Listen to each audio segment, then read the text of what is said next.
SprintCarUnlimited.com, coming to you from Williams Grove Speedway. We're here with second place finisher Sheldon Haudenschild. Sheldon, you were all over Kasey. Got beside him on the backstretch. He was able to use that lap car as a pick. You gave him everything you could. Yeah, we were good. Got by the 23 and ran the 2 down and was able to get by David. And I felt like I ran the 39 down and was all over him and tried to go around him in 2 a couple times. And, he was rolling the middle 1 and 2 pretty nice. And I got to the outside of him and just kind of got to a point where I pushed a little bit. And, kind of when you do that, by a certain point on that backstretch, you kind of got to let him go or it gets a little hairy right there. But, overall, good night. And happy that we were able to put up a fight, and especially just in a whole different package, man. It feels good. You want to be fast at Williams Grove, so to qualify well and be good in our heat and in the dash, and to just put a solid main event together was really good. What is it about Williams Grove lately? I mean, you're really good on short tracks. Half miles, this might be your best half mile. And it's such a tricky place that a lot of guys can't get a hold of, and yet you're really good here. Yeah, I don't know. I really think just coming here in the 3W when I was really young and getting the feel for it, I think is huge. And I'm always comfortable here, and I feel like it's just a place where you got to kind of be comfortable being uncomfortable because it's just so different. And that's why the locals are good here, man. And but really cool for Kasey to get a win. I mean, I don't know how long it's been since he won an outlaw race, but to do it and beat me and David, and I feel like me and David have been really well at Williams Grove, and obviously the 39's been really good here. And honestly, for him and Joe, they have a good relationship, and just for him to get that done is pretty cool. This team, you have a new engine package this year. Still have Ripper, as he. How are things going with this team? Are you still getting kind of acclimated to everything and just switching over? And it takes time to kind of develop, especially when you have new engines and different components. Oh, really? I mean, I don't know how many races we ran this year, but that was a whole different feel at Williams Grove than I would have had at the National Open last year. I mean, just from cars and engines and how they roll around there is just polar opposites. So, again, that's why I'm so happy that we rolled around here good, had speed, and but overall, really happy with where we're at on the 18 team, and just qualifying well, and I feel like been good in the features. We just got to be a little bit better later in the night, and I feel like I got to do a little better job sometimes. But again, I have 8 years of driving a completely different package, and I feel like I have some habits that I probably got to break from that. So just getting the feel for it and getting our laps in and getting these races in, and looking forward to some of these tracks that we're going to. Do people really underestimate how difficult that is to make a transition from one car feel to another car feel, and how long that takes? Yeah, I think people probably do that. Aren't in it 100% all the time. I think other teams understand it, and it's just we're fast at the beginning of the night right now. We just got to be a little better at the end, and I feel like the last few years we were pretty slow at the beginning and pretty good at the end. So just balancing that out and seeing where you need to be, and again, just different race cars and engines and feel for me. So just getting that tuned in. Well, congratulations on a solid run. Yeah, thank you.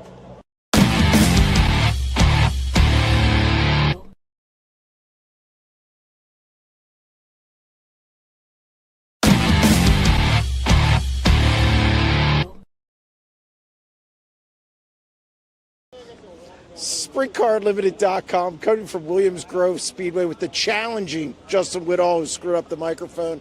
That's okay, Justin. You can do that when you have a career night with the World of Outlaws. You finished second, only second time in this car. Yeah. You got to be pretty stoked to get out of here with a run like that. Yeah, it wasn't bad. I wanted a shot at it, a shot at the lead, but I can't thank my guys enough for busting their butts. And it was definitely a late night working on the car and an early morning trying to get it better than what yesterday, because I was a little more mad at myself and my results from yesterday, and I guess being mad at myself kind of worked out today. You were chopping into his lead late. Did the car just get that much faster, or did you find something on the top of 3 and 4? Yes and no. I got the wing back more and more, and I got a little too tight, so I bumped it forward. And David was racing a couple lap cars, and he just couldn't get by him, and that's when I really started chopping at it. I hate to say it, I wish the lap cars held them up a little more, but those guys are fast week in and week out. I just hats off to them. But yeah, I found something, just kind of got comfortable and kept on trucking. You know, we expect runs like this at Port Royal for you, because Port Royal's, I would say, your best track. Yeah. It's got to be special to kind of do it at Williams Grove, a place that you've been hit or miss at it in the past. Yes, very much so. This track's definitely not my favorite. I really do struggle with here, just lanes, trying to find lanes, and just keeping speed up and keeping the car set up good, and me being comfortable, but you also got to be somewhat uncomfortable here. So it's definitely a positive, but put it in the notebook, see if we can recreate this, and move on to next week. Talk about this deal with Rod Gross. You're going to run races with, it's a partnership deal. Yes. And you're going to run non-series races. Yes. How did this come together? And you got to be pleased right out of the gate first weekend. Yeah, I'm definitely pleased with it, but I didn't know about it until the morning that you posted it on Facebook. I'm like, what's this? And then I got a call from my dad, and then Brandon, and then Rod called me later that day. And he goes, I'm sorry for keeping you out of the loop, but it was all my dad and Brandon Wibley's doing with the Rod Groves.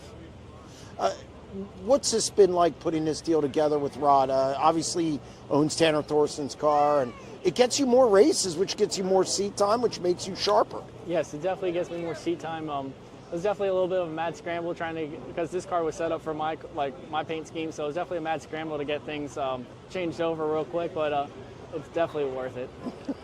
How many races are you going to run in it? My dad sent me the schedule, and I didn't really look at it, but I think it's like 20 more races. They don't keep you in the loop very much, do they? I'm kind of like a loose nut. I just kind of throw it off to the side. So I need to, you and I have talked many times, and we've even talked on video about your temper, keeping your head and everything else. And it seems like you're getting better, at that. I mean, a race like tonight, for instance. I definitely got a little antsy tonight. Yeah, but I thought you handled yourself well because you're gaining. In the past, you would have overdriven the car and crashed or something, or done something as you would call stupid. And tonight you didn't do that. Do you see progress with that? And how important is that moving forward in your development as a driver? It's definitely progress. Just trying to keep my head cool and straight and forward and focus on the car and what I'm doing and watching other cars, and just trying to just mentally just be sharp. And I definitely have struggled with it in the past, and still struggle a little bit depending on the day, but it's definitely getting better and improving. A lot of it, you've talked about believing in yourself. When you finish second with the World of Outlaws and you're standing on the front stretch with David Gravel, and Troy had a good night as well, very good. And beating guys like Sheldon, Donnie Schatz, Buddy Kofoid, does that kind of help this process? Yeah, it does, but I got to take it with a grain of salt and put it in the memory bank and forget about it, because next week it probably could kick you down, and you just got to focus on each week and just try to get better and click off wins and whatever. All right, Justin, thank you very much, and congratulations on a solid run. Thank you very much.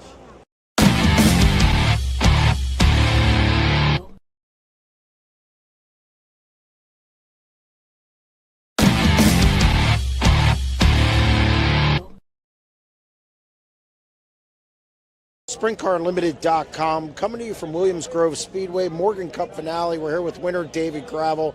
David, taking the Morgan Cup back home. Yeah, I don't know when the last time I won a Morgan Cup race, but it's good when there's a little bit extra money on the line. And yeah, just a great night, great weekend. Qualified amazing. Pill draws were good in the dash, which I did not do. And yeah, I was really happy with our car last night, race winning car. And just a couple things go our way. I feel like we could have won last night as well. So happy to get the jump, happy to control the race, and worked out great. How important was it to get that jump on Kasey? Especially that car's been fast. He won last night, and obviously being on the outside pole. You mentioned controlling the race. How big was that for you tonight? Yeah, it was everything. who knows what would have happened if I didn't, get the lead on the jump there. And, track was kind of one groove dominant, 1 and 2, and 3 and 4 was kind of wide open, I felt. So, you don't know. The benefit of getting the jump is you can control it, but the negative is, you got to really pay attention on what lane is the fastest or you feel the best. And luckily I made enough right moves to get the job done. Really good on the bottom. I thought you were really good on the bottom of 3 and 4. Car worked everywhere over there, but on the bottom you were able to get rid of some lap cars. Yeah, I thought I was good on the bottom. At the end, I started hanging a little bit, but man, felt great there. The first 3/4 of that race on the bottom felt really stuck down there. And when I went high down here, I felt good too. I just didn't want to leave the door open running up high, and just felt good, man. And just good to feel good in the A main. It's so hard to feel good in the A main at Williams Grove. I'm just happy to feeling good again. Did you know that Whittall was closing as fast as he was? I mean, I know he didn't get beside you. I'm assuming you didn't hear him, but he was closing. Were you kind of taking it easy around lap cars there at the end, or was he just quicker? I think I just got complacent running the bottom of 3 and 4, and the top was faster. And no, I didn't hear him. The boys told me after the fact that he was gaining me on the top. And again, that's just one of those things, you get complacent maybe sometimes, but I think the next lap car in front of me was running the top, so I figured I'd just run the bottom, and it was just a lot safer.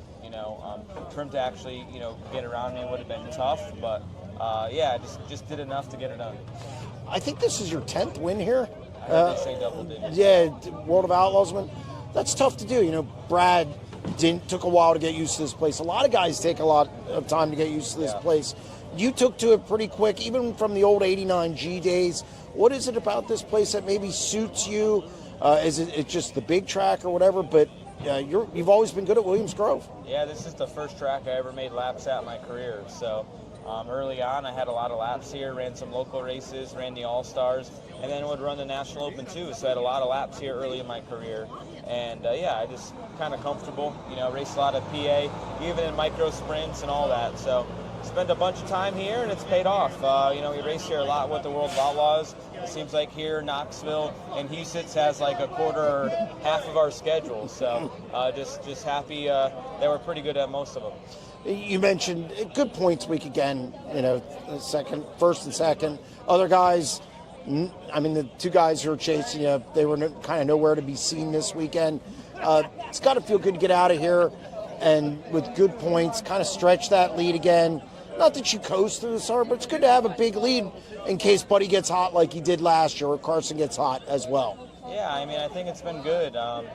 Important to be consistent when there's a lot of race cars. That's when you could, gain spots. And Eldora's going to be a big weekend next weekend, and Jacksonville will be another big one. So hopefully we run through those three good, and then we go back to Knoxville, and then we're going to see what Houston is like, with the new surface. So yeah, we're just going to keep plugging away. It's been a great year, and we're just going to keep doing what we're doing.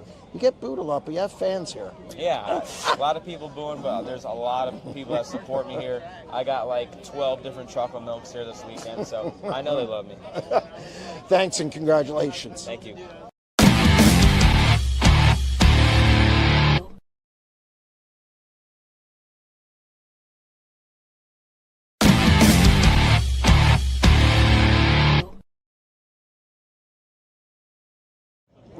SprintCarUnlimited.com, coming from Williams Grove Speedway. We're here with World of Outlaws winner Kasey Kahne. That has to sound pretty good after, 200 shows. Did you ever imagine when the night started or getting in a car that you're not familiar with and winning a World of Outlaws event?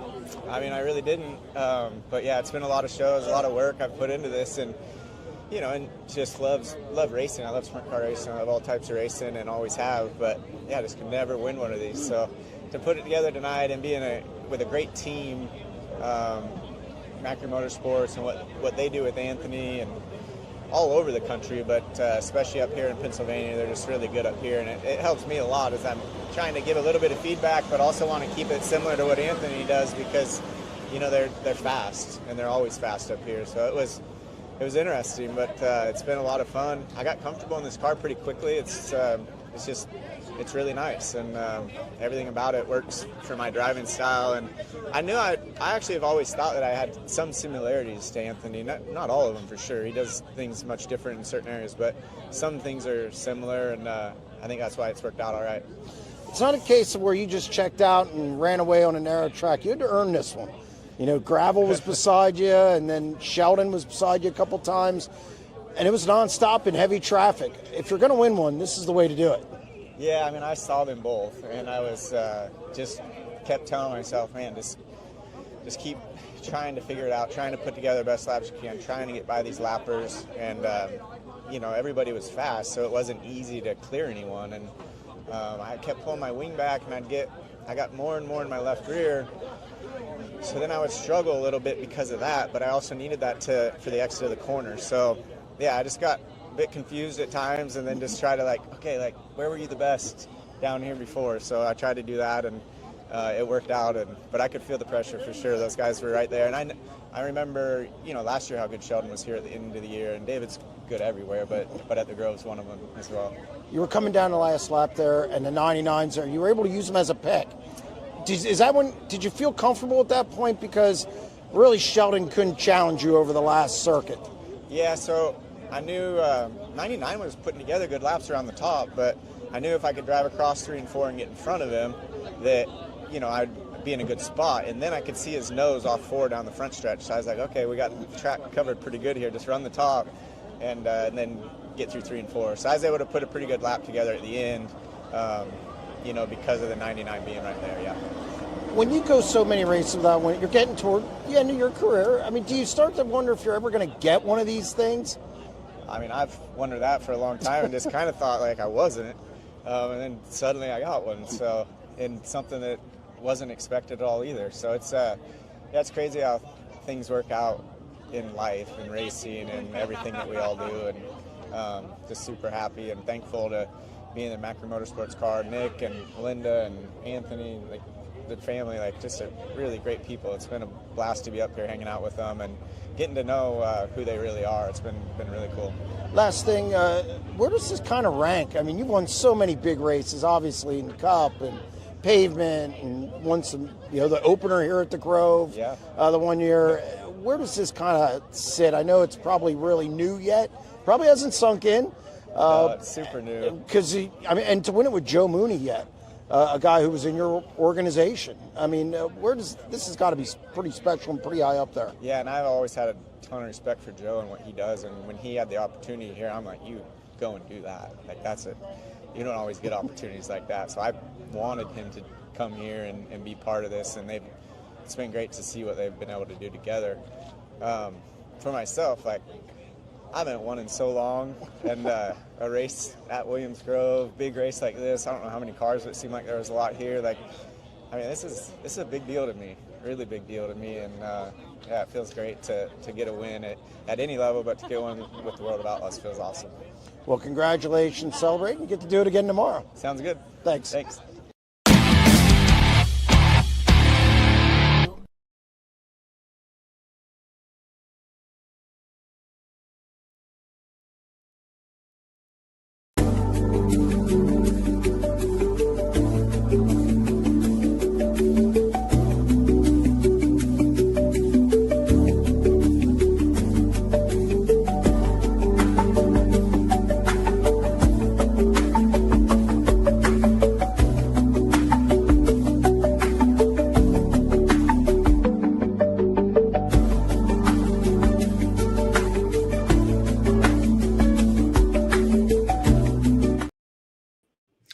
Welcome to another edition of the SprintCarUnlimited.com live show. I appreciate everybody joining us. We're back on our regular night.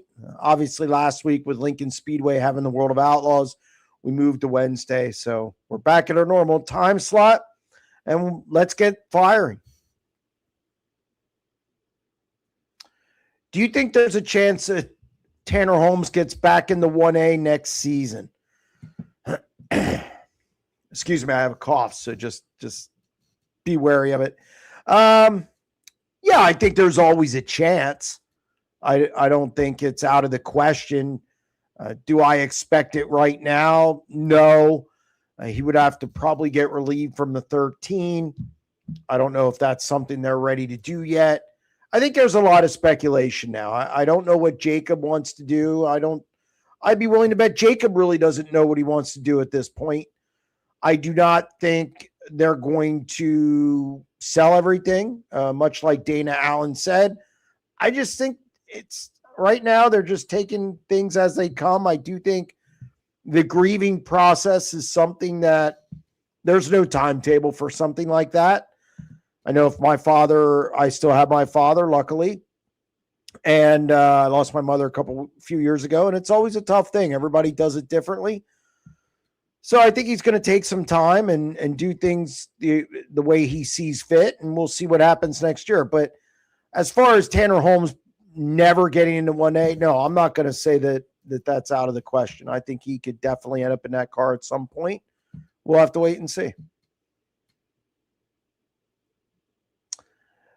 There have been rumors circulating on the internet of a potential penalty for David Gravel as his car was not in attendance at the Hershey Sprint Car Experience. Any truth to these rumblings?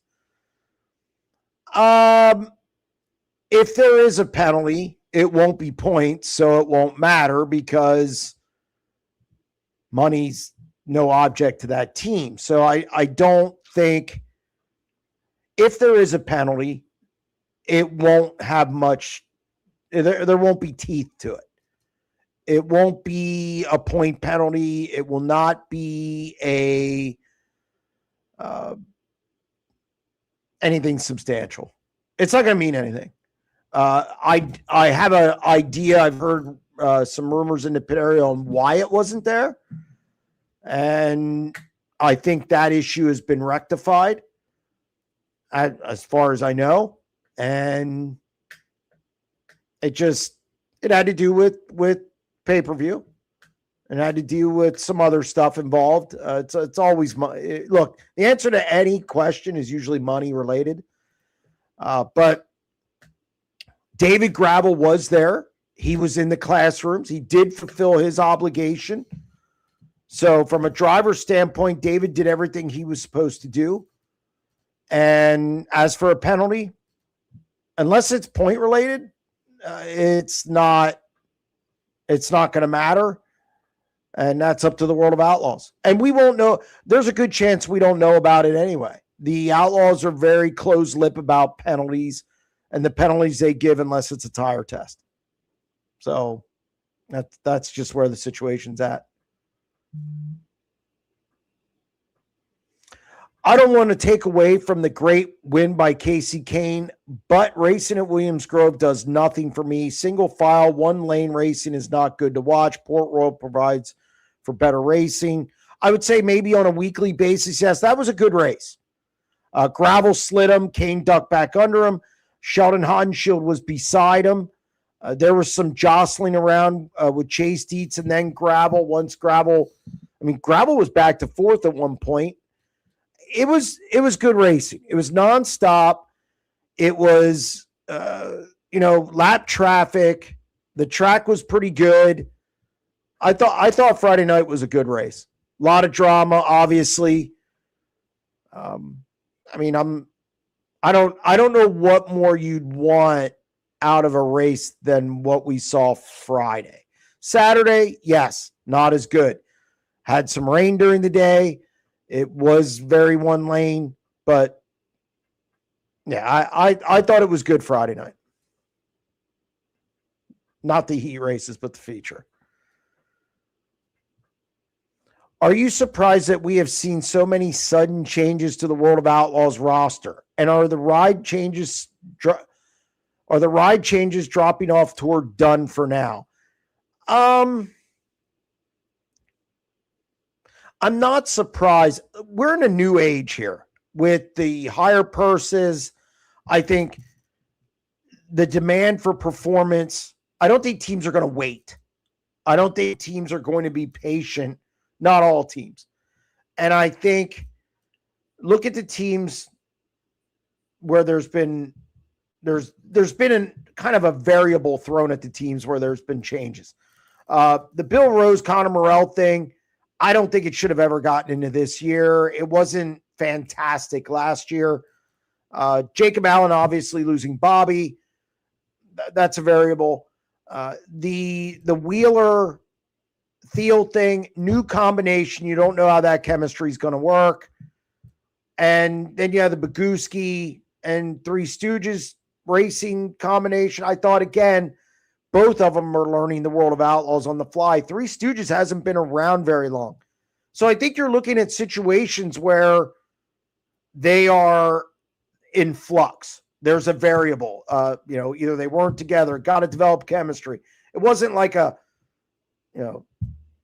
Sheldon Haudenschild he's with a new team, but it wasn't like a Carson Macedo situation where it's an established team on the road all the time, or Gravel or Kofoid or somebody like that. So I think, look, you got to get these combinations right. And if you don't get these combinations right, you're not going to perform well, and they're going to end quick. That's just the way it is.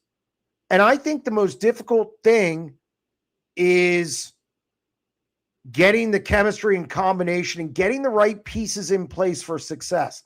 That's the hardest thing in this sport. And so I'm not surprised. Do I think there'll be more? No. I think we're past. I think we'll be okay for a while. I could see something around Kings Royal, maybe Knoxville, start to hear rumblings, because that's usually when it starts with a more established team. But looking at the World of Outlaws roster now, I think they're pretty set unless a team drops off.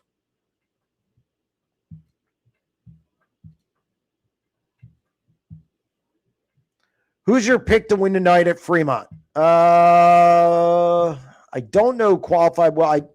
I know Aaron Reitzel's up there. I would say Reitzel or Cap Henry. If it gets super slick, Cap Henry's a guy to watch. Aaron Reitzel, obviously the best car in the field. Come on. Let's be honest. But if it slicks off, watch the capper. He's really good on that stuff.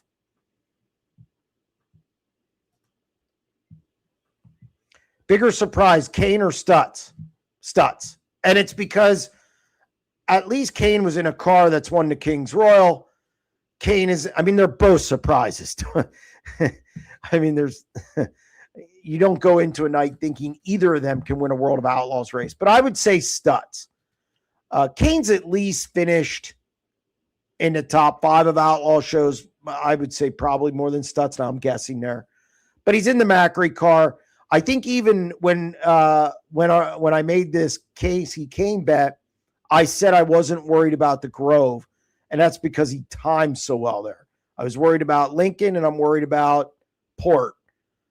But so I would say Stutz. Stutz is still a bigger upset to me.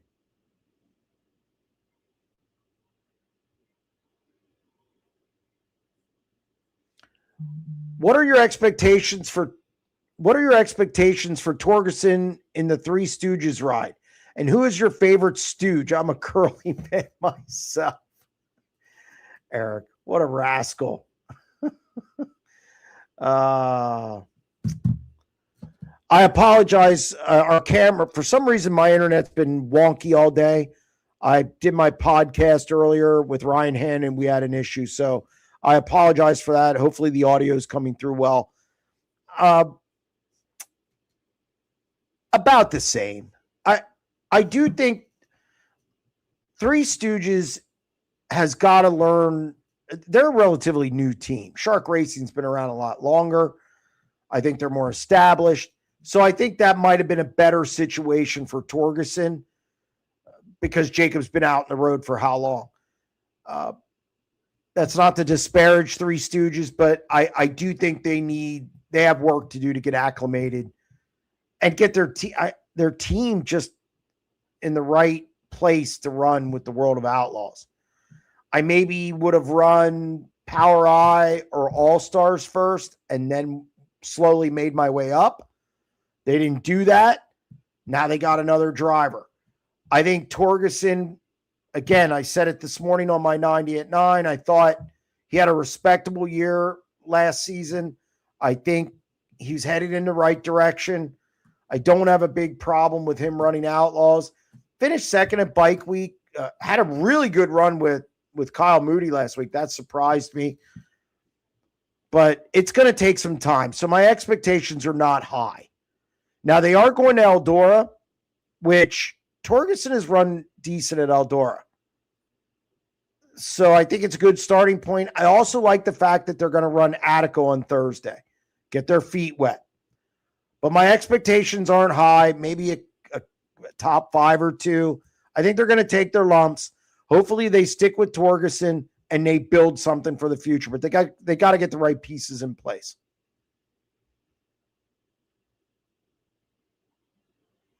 Jeremy, it's nice to listen tonight to someone talk about sprint car racing with some professionalism. What happened with Chaz last night was as one driver put it, a drunken rant clown show. Not good for promotion of sprint car racing and attracting new fans, especially kids. Everybody does their shows differently. I did see some of it. Somebody told me about it. And I mean, if that's what he wants to do, that's what he wants to do. It's just not how I operate. So, I mean, just 2 different approaches. That is probably, out of all his shows, I think that's probably the most far gone he's been as far as on air. Somebody said he's doing it again tonight. Okay. I mean, but look, we all do different things, and my way's not his way. Why not take fuel samples before qualifying? That's interesting. That's a good question. I don't really have an answer for that one. Because qualifying's so important, you would think. I mean, it makes sense to do it beforehand. You know, I don't know the process of it. To take a fuel sample, they do it at Tech. I know they did it, was it Williams Grove? Saturday night, they took fuel samples. But I don't know if 2 laps, and again, I'm not a car guy. I can't, like Connor Wade in the work area and Tony Laporter telling you everything about the car. I can't do that. I'd have to learn it, and I could learn it, but I'm not in that. So I don't know the process of taking fuel. Would that slow down time trials? Because you can't do it while it's sitting in its pit area. They could turn around and switch it out, I would assume. So I don't know the timing. Does it take more time to do that? Would that delay the show? Do they just figure? So I don't know. I think there's probably some complications with doing it beforehand. And I'm assuming that's why they don't do it.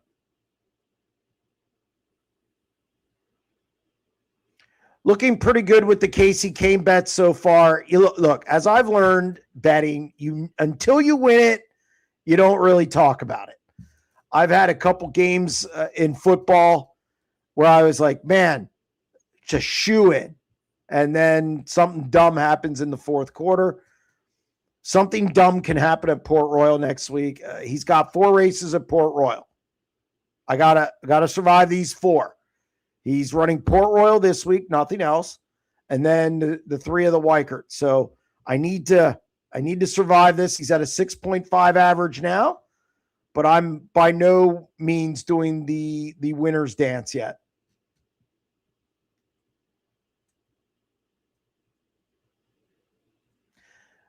They will take samples at the scales after we qualify. There, thank you, Lance. And I was unsure. I don't, and that's actually good. That's good. How many times has that happened that you know of, Lance? That's something I don't know.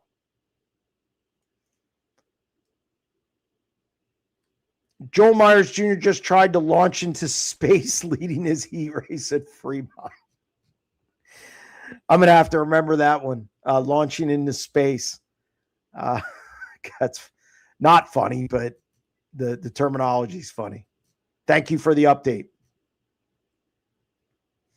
Max Mitri, Jace Park, and Joel Myers have been pleasant surprises this year. Are there any other regional guys not on that list that have impressed you so far?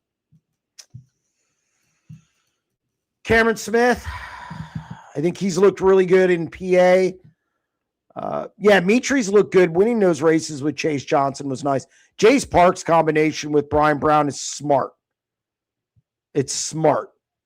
It's a mentorship deal with Brian. Couldn't ask for better. I'd say Cameron Smith here. Ohio hasn't run enough. I mean, there's been 8 cancellations at Attica. It's kind of hard to get anything going out there. Fremont's had some races lost. So it's kind of tough right now. Chance Grasty out in California has looked good. I think he would have won at Santa Maria if not for the front wing collapsing. So I think Chance is a guy who's looked really good. So that it probably Chance, Cameron Smith, and again, the other tracks just haven't raced enough.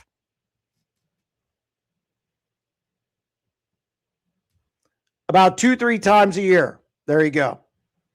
So it is done. Thank you very much, Lance. I appreciate it.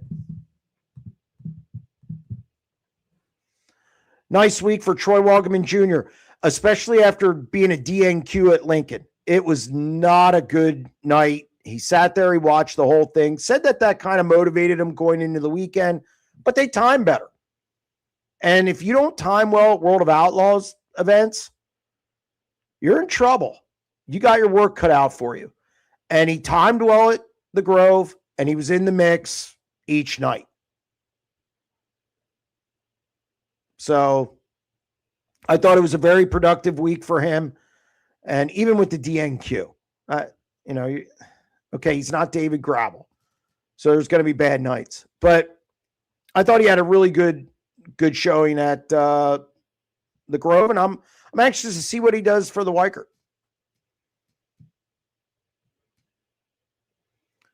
I have the Joel Myers Jr. accident. Oh, boy. We're going to play it. Can you make it bigger? There we go. Ooh, it's got over the right rear of a lap car. Ooh. Ooh. I assume he's okay. Man. Slow-mo. It's pretty narrow there. Car was in his way. Probably should have just checked up.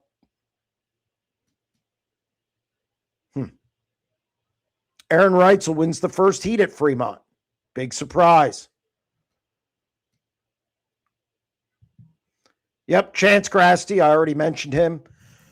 Excuse me. Any updates on the Kurt Michael Hefner 27H or when we can expect to see it again? None as of now. I think they were in the running for Torgerson. I know there were some phone calls there. Torgerson wanted to be on the road, and the 27H is only going to run so many races. So right now, nothing that I know of, according to Kurt. I think I talked to Kurt Michael, was it last week or the week before, and nothing. I do know Torgerson talked to him, though. Overall grade for the PA Posse over the weekend. I give him a B+, and that's being kind because I didn't expect much. I thought they were going to get boat raced because we saw a lot of inconsistency outside of Chase Dietz. I was wrong. Justin Whittall looks really, really good. He's been in 3 different cars this year and has looked good in each one of them. And then, of course, Chase had motor problems on Saturday, but he was good otherwise. Troy Walgeman Jr. looked good. If you're going to claim Kasey Kahne, obviously the 39M looked good. And this is without Danny, Lance, or any of the other guys, or Freddie really having good nights. So I think I give the Posse a B+.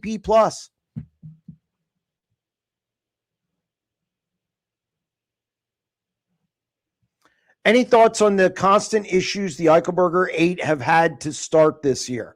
Talking to Lance, and he can elaborate on this. I know at the beginning of the year they had some brake issues. They fixed those. I just think right now they're going through parts, pieces, and mixing and matching and just trying to find the right combination. This is still kind of a new deal. So, like anything, I think it takes some time. And we've had a fair number of rainouts here, and I think obviously that takes away from your track time. They have not timed really well. At least they didn't last week. It wasn't good. Lance, I'll let Lance elaborate on it, but it just seems to me, talking to him, they're just trying to go through all the parts. They have a lot of stuff, so you're just trying to find the right combination and pick up some speed. They're not bad. In local shows, he's in the top 5. And I think sometimes when you're not winning, you get forgotten about. And when your name's Lance Deweese, you get, the expectations higher. Whereas if that would be, I don't know, a Cameron Smith or somebody like that, I think it would be different. I think they'd be like, oh, they're running well. So I know podium finishes this year. Lance has 3, 1, 2, 3, 4, 5. He's tied for 5th on the list. And top 5s, I have that stat too. I mean, it's not hateful. It's not as bad as you think. You expect a lot out of him. He hasn't led a ton of laps. But top 5s.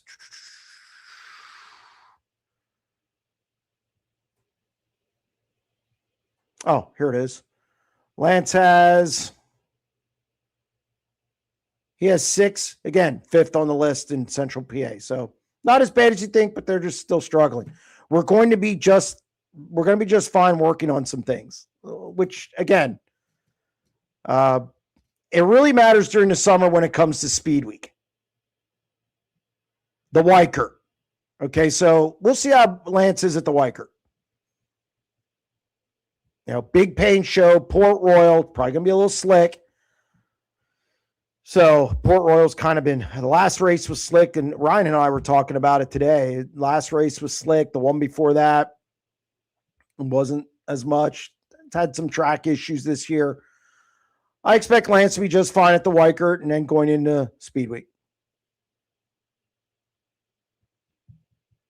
Another big wreck at Fremont this time, Cap Henry. Well, I guess Cap Henry won't be winning tonight.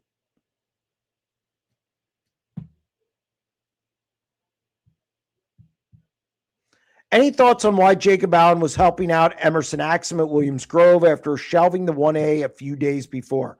No. And here's the thing about Jacob. Jacob is very private.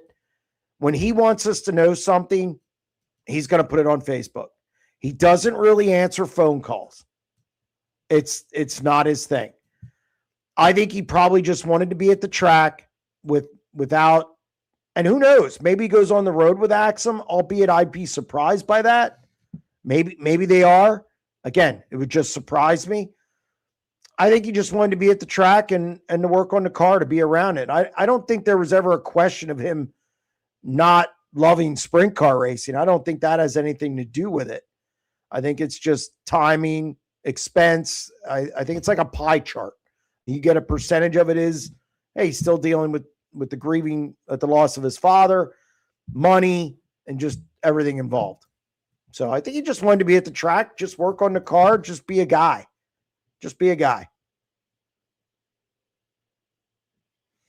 Just remembered Lance was the only driver to podium in both nights of the Weichert last year.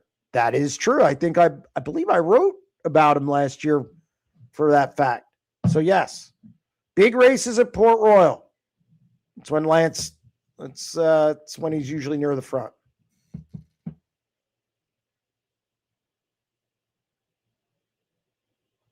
Uh-oh, we got another. What happened? Jesus. Run that again.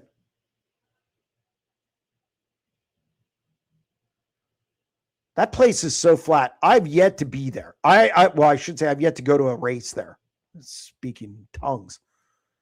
Yeah, I've yet to go there. I want to go there, but I haven't been there yet. Ooh, he jammed that in there. He really tried to jam that in there. I don't know if the guy let off or the guy lost power. I mean, obviously I'm not there, but he oof. All right.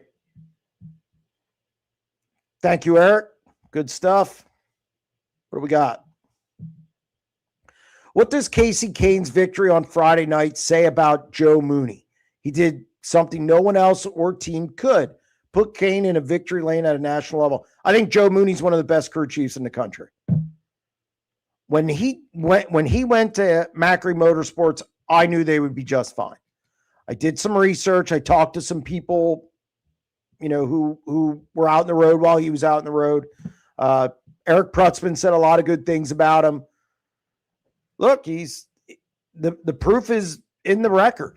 I mean, Anthony has not missed a beat and has been great. He has a King's Royal title now, so he's a crown jewel winning crew chief. Who knows what he would have done in the National Open last year if Anthony would have been healthy. Remember, that 39M is pretty good at Williams Grove. I think we saw that last week, and last year it was lights out at Williams Grove. I think Joe Mooney is definitely one of the best crew chiefs in the country.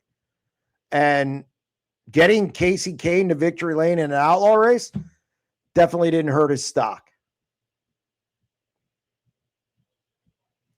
It'd be nice to know how much outlaw money was left in PA over the last 3 shows. Well, I mean, the Outlaws won 2 of 3. Top fives was 6-4 in favor of the posse. I didn't calculate top tens because at this point, who cares about top tens? The posse's going to have more top tens usually because they have 30 guys compared to 17. But it was 6-4 posse top 5 and 2-1 as far as wins. Posse looked good. Got to give it to him. Give him the nod. Seems some drivers need to win the race in the first turn, a.k.a. Cole Macedo, and Cole's racing at Fremont tonight. Stay tuned. Yeah, the deal with Raymer wasn't good. He jammed it in there. Well, I mean, just shouldn't have made that move. I think if Cole is looking at it again, I think he would say, yeah, I shouldn't have. He was overly aggressive. Shouldn't have made that move. Raymer had a right to be mad, but you do got to control your emotions. You can't swing a helmet at somebody in the cockpit. You're going to get DQ'd for that. But I can understand him being mad.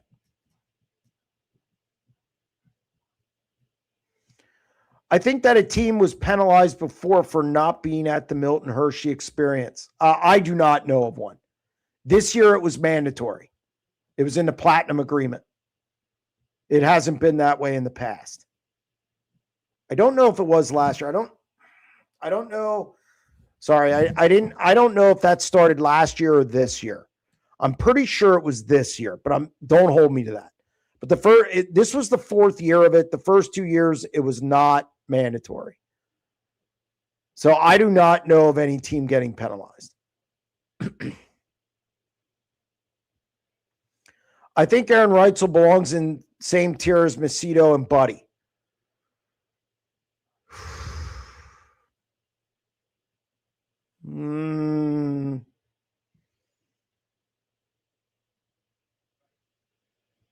Not last year. This year, I think it's a little early yet. I think he's flirting with it. I'm ranking Reitzel behind. Although Carson, you know what? I would probably put Aaron in front of Carson right now. Carson's struggling qualifying. So you might have something there. I'm not putting him in front of Buddy. But I will put him in front of Carson. So actually, in between, as of now. Fremont Heat 2 winner, Cale Thomas. Thank you for the update.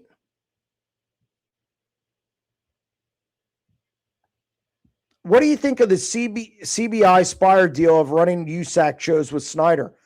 I'm glad he's still going to be in a car.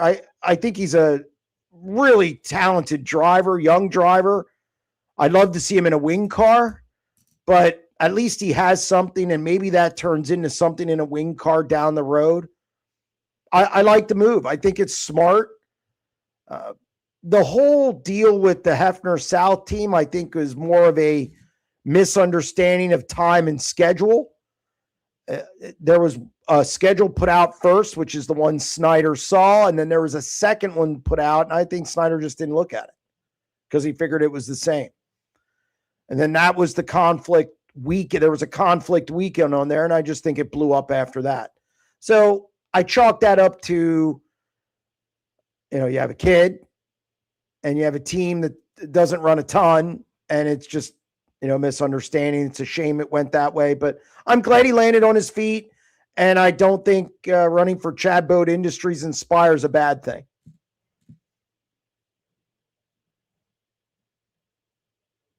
Jeremy, let's play what if. Oh, God. If Big Game Motorsports jumped to high limit, would High Bank Nationals become a high limit event and Sunday nights move to Flow?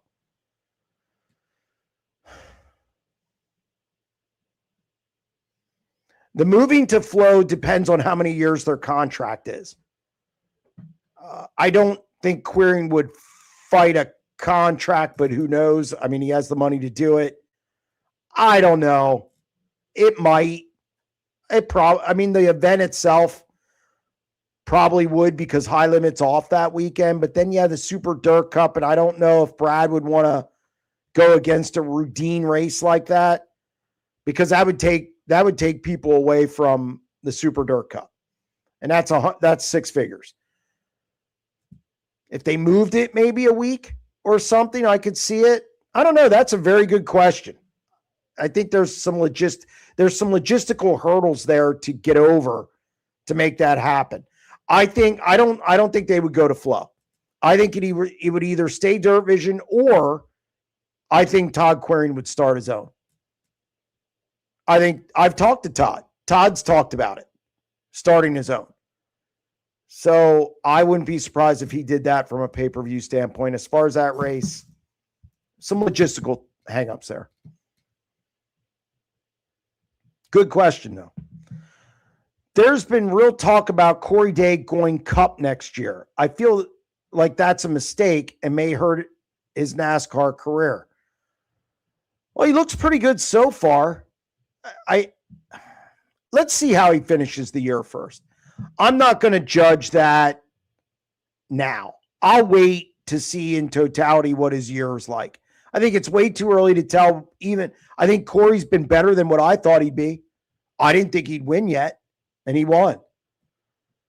He seems like he's been a quick study. He's ruffled some feathers, but that doesn't surprise me. Every guy does that coming up through. Kyle Larson did it.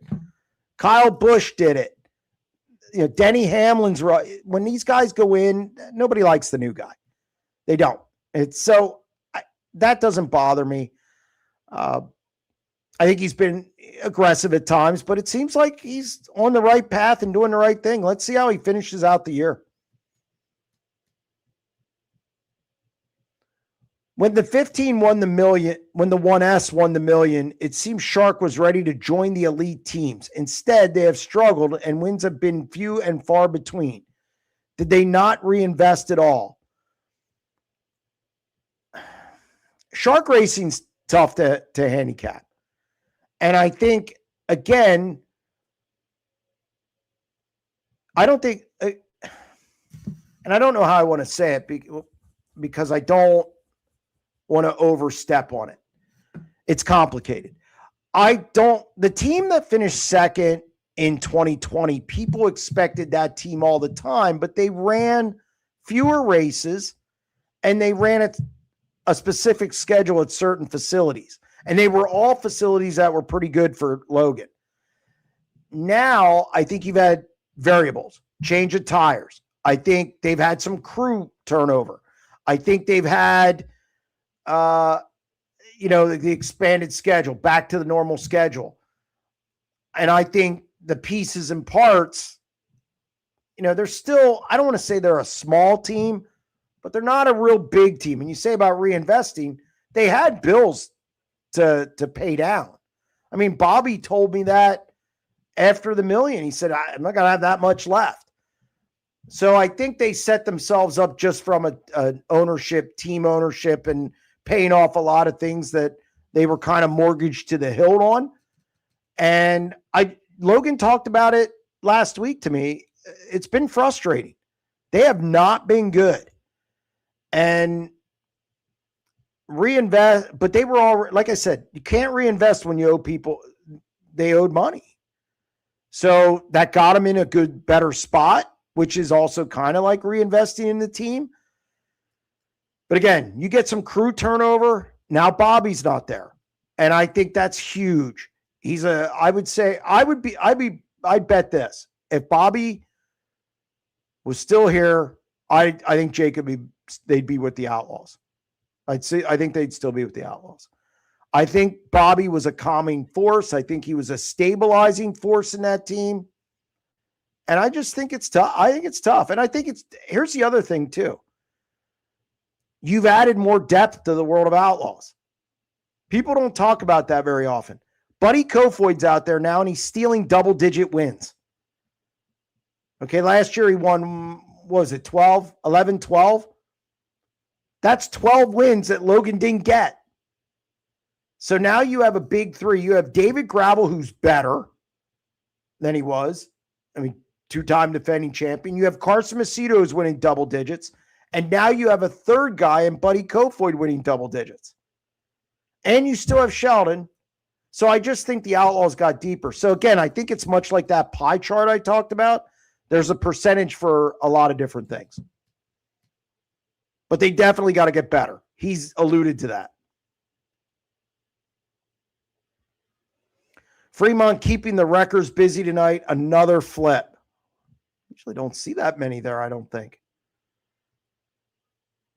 We got another. You can show me another one. Have you heard anything about a possible gravel penalty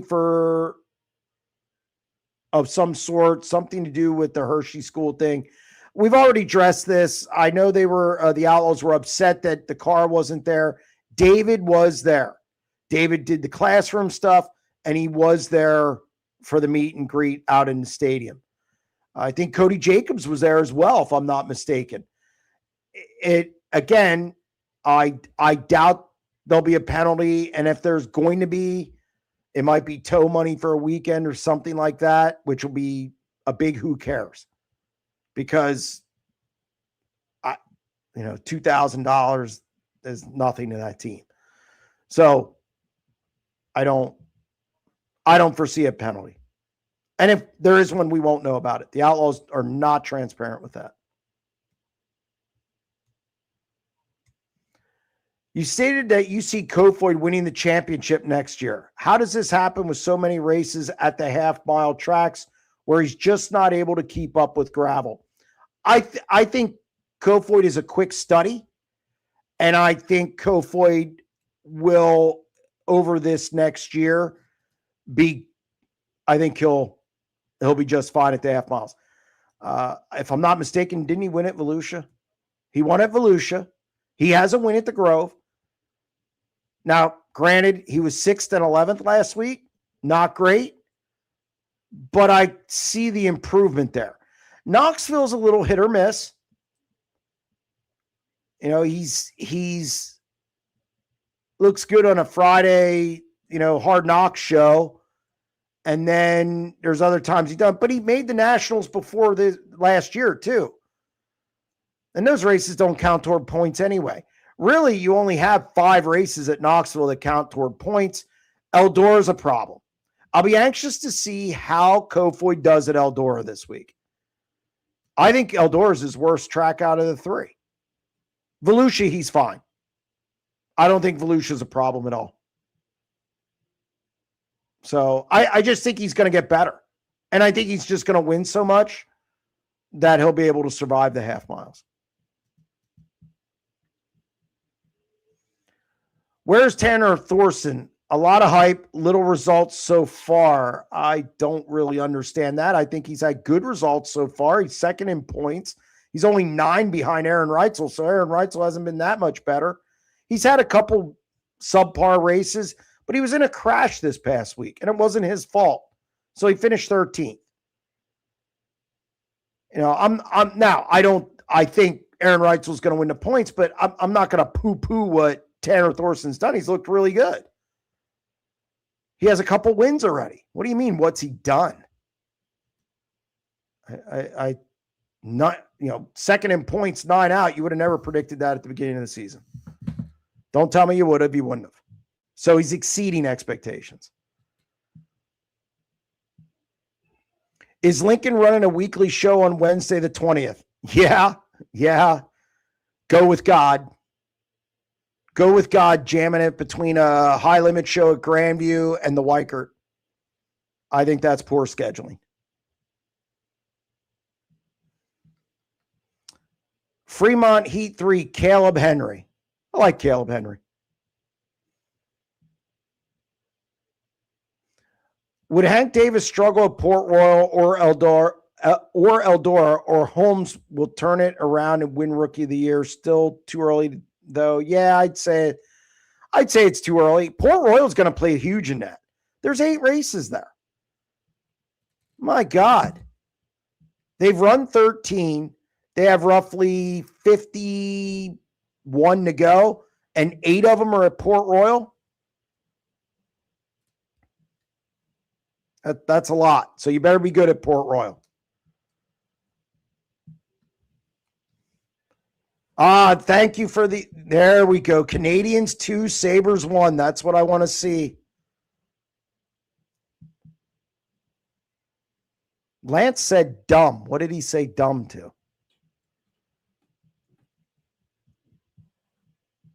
I hope it wasn't me. Any news on Anthony's injury? Still in a back brace. There's no timetable yet.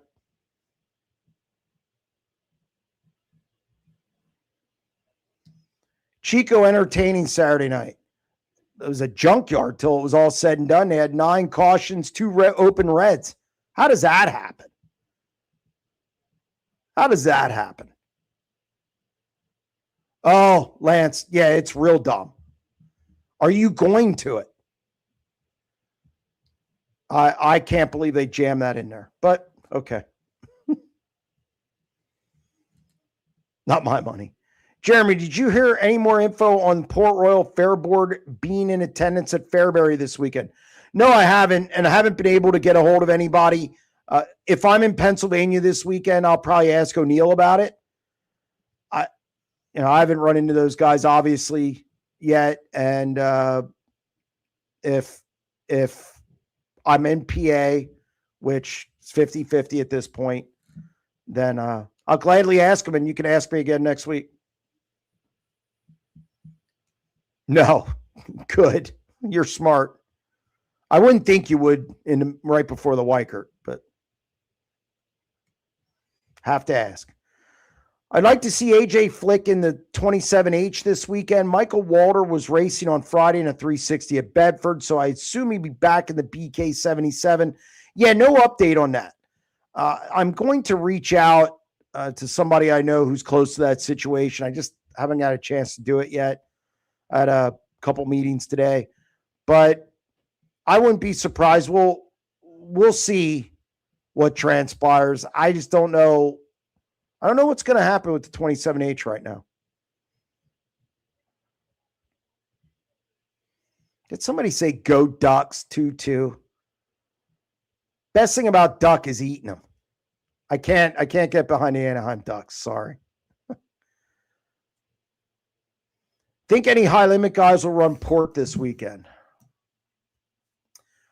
I know Brent Marks is going to Eldora. Reitzel's going to Eldora. Courtney's going to Eldora. I don't know about Rico. Brenham Crouch was going to go to Eldora.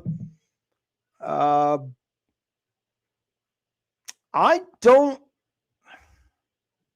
know where Peck goes. I don't know where Madsen goes. I think most guys are going to go to Eldora. You get 2 nights, and it looks like the weather's decent out there.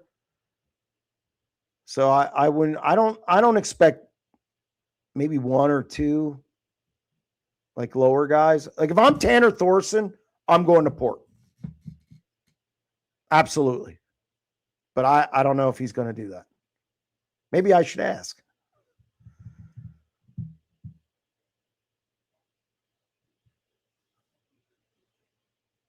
Oh, Don on line one. Don, how are you? Hi, how are you doing? Not bad. Good. I just wanted to make a comment because at my age, I've watched the World of Outlaws and different series that have come and go. And for a while, I hung around with Steve Kinzer and I think he knows stuff, 20-time champion. But he used to say that the World of Outlaws or the All-Stars, and now I even think with High Limit, the series can't afford more than 12 travelers. The money's just not there. Especially when you come to Pennsylvania and the Pennsylvania guys are so good, they're going to take them spots. Agreed. You got 17 cars. Well, you've lost a couple of them with the World of Outlaws. But Steve used to say, you just can't afford it. It's 12 cars, 11, 12.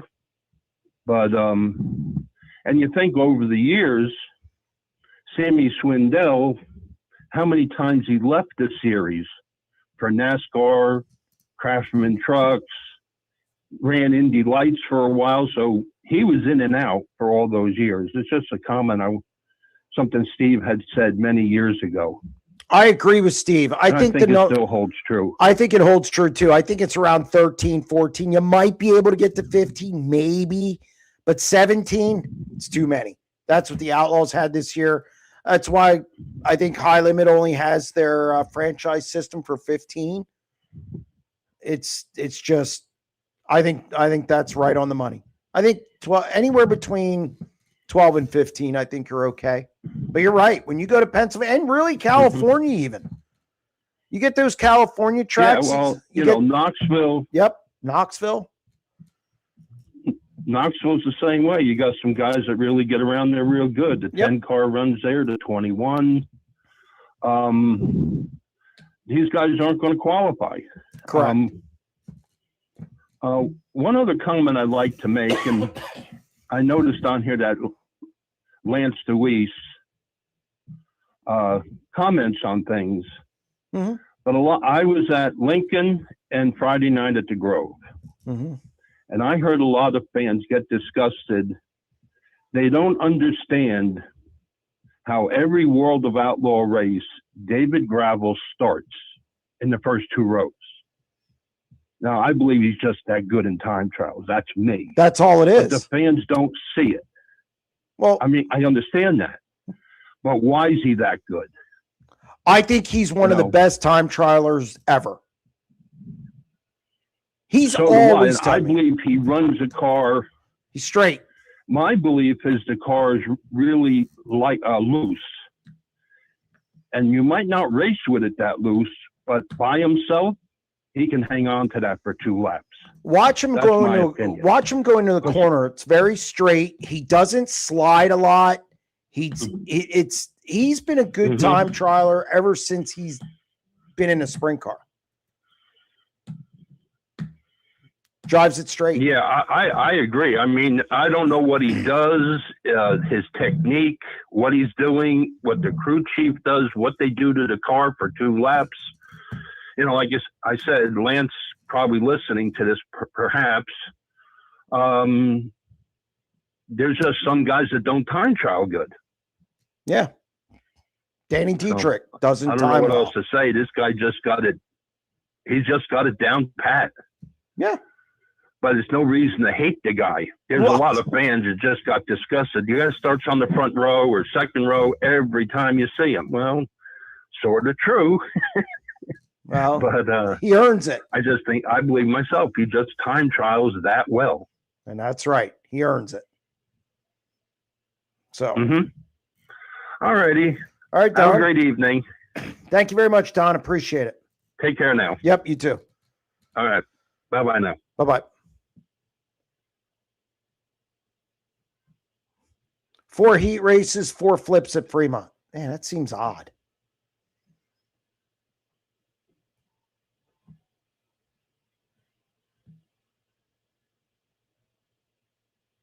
Oh, Will on line 2. Will, how are you?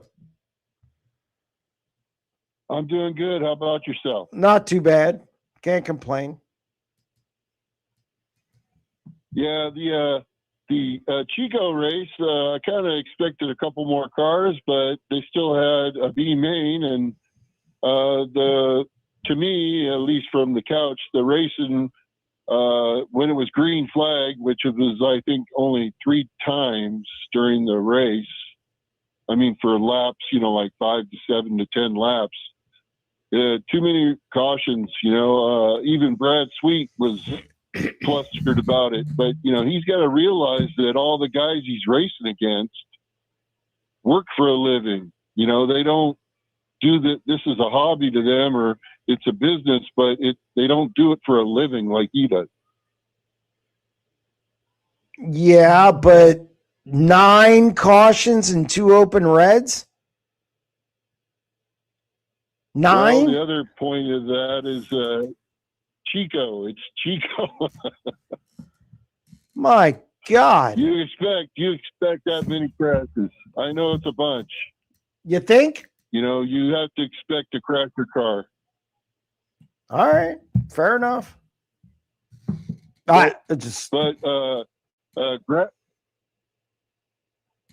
Chance Grasty and Max Mitri have done pretty good the last couple of weeks, and yeah.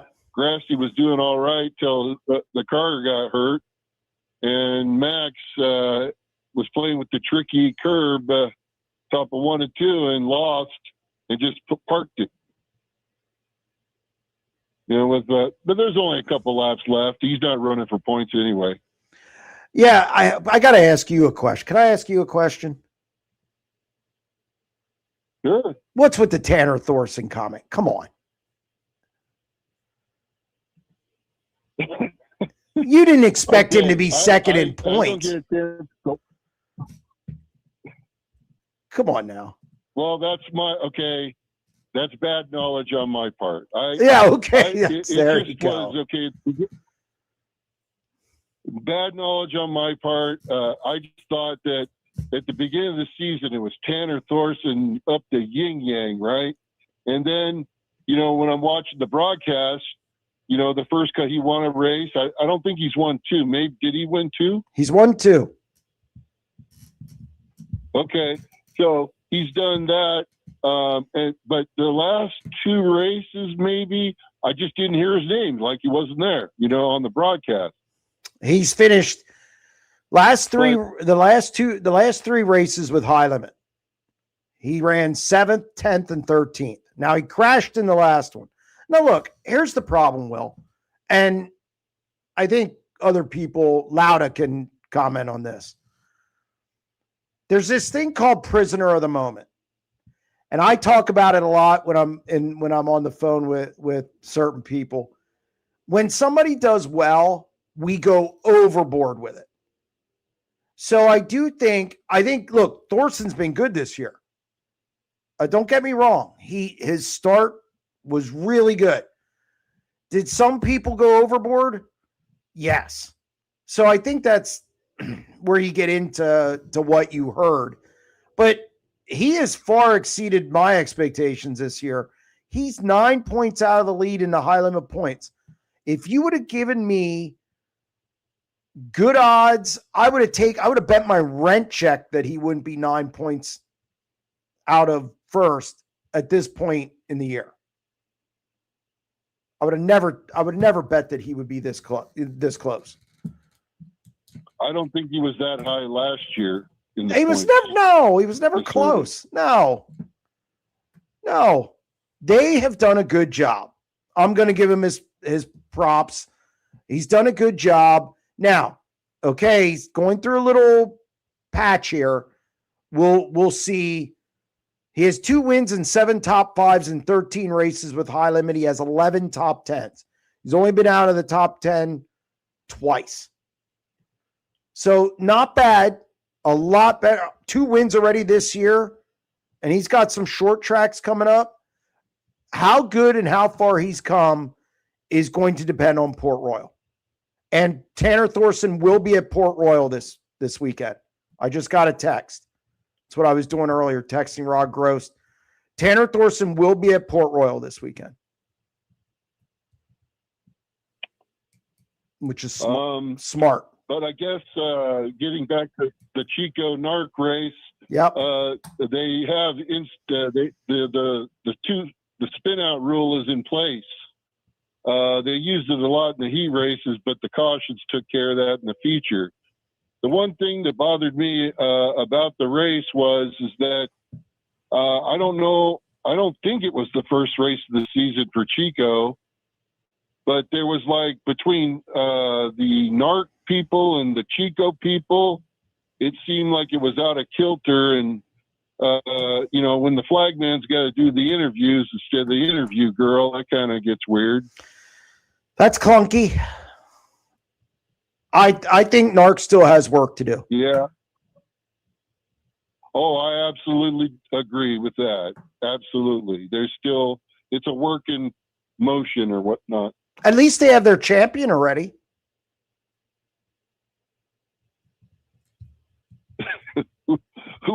What? Sanders? Nobody's beating Sanders. Are you kidding me? No way. If he runs, he might be able to take a siesta the last 2 races of the year. 104 points, it's 104 points, and their points aren't separated. What are they, 1 per position or something like that? They're not catching him. No way. Yeah. No way. Yeah. He'd have to have something would have to happen. His luck would have to change. I agree. Luck. But what else was there? I don't know. Yeah, they like I was saying with the Narc thing, they even threw 2 yellows that one was for nothing. They never did show anything on the track. And the other one was when a car was coasting off into the pits, they threw a yellow. It was Dominic Selzy. Yeah, that was sketchy to me. Yeah. Well, the one about Chance Grasty when he was going down the back chute and they threw a yellow for that, he went straight into the pit area. That was one. But, it's like we both agree that they're still a work in progress. Well, here's the thing, though. When Sanders is out front and it just doesn't look good. And again, you've got to be on point. Here's the problem with Narc. They had so many years of just shenanigan city.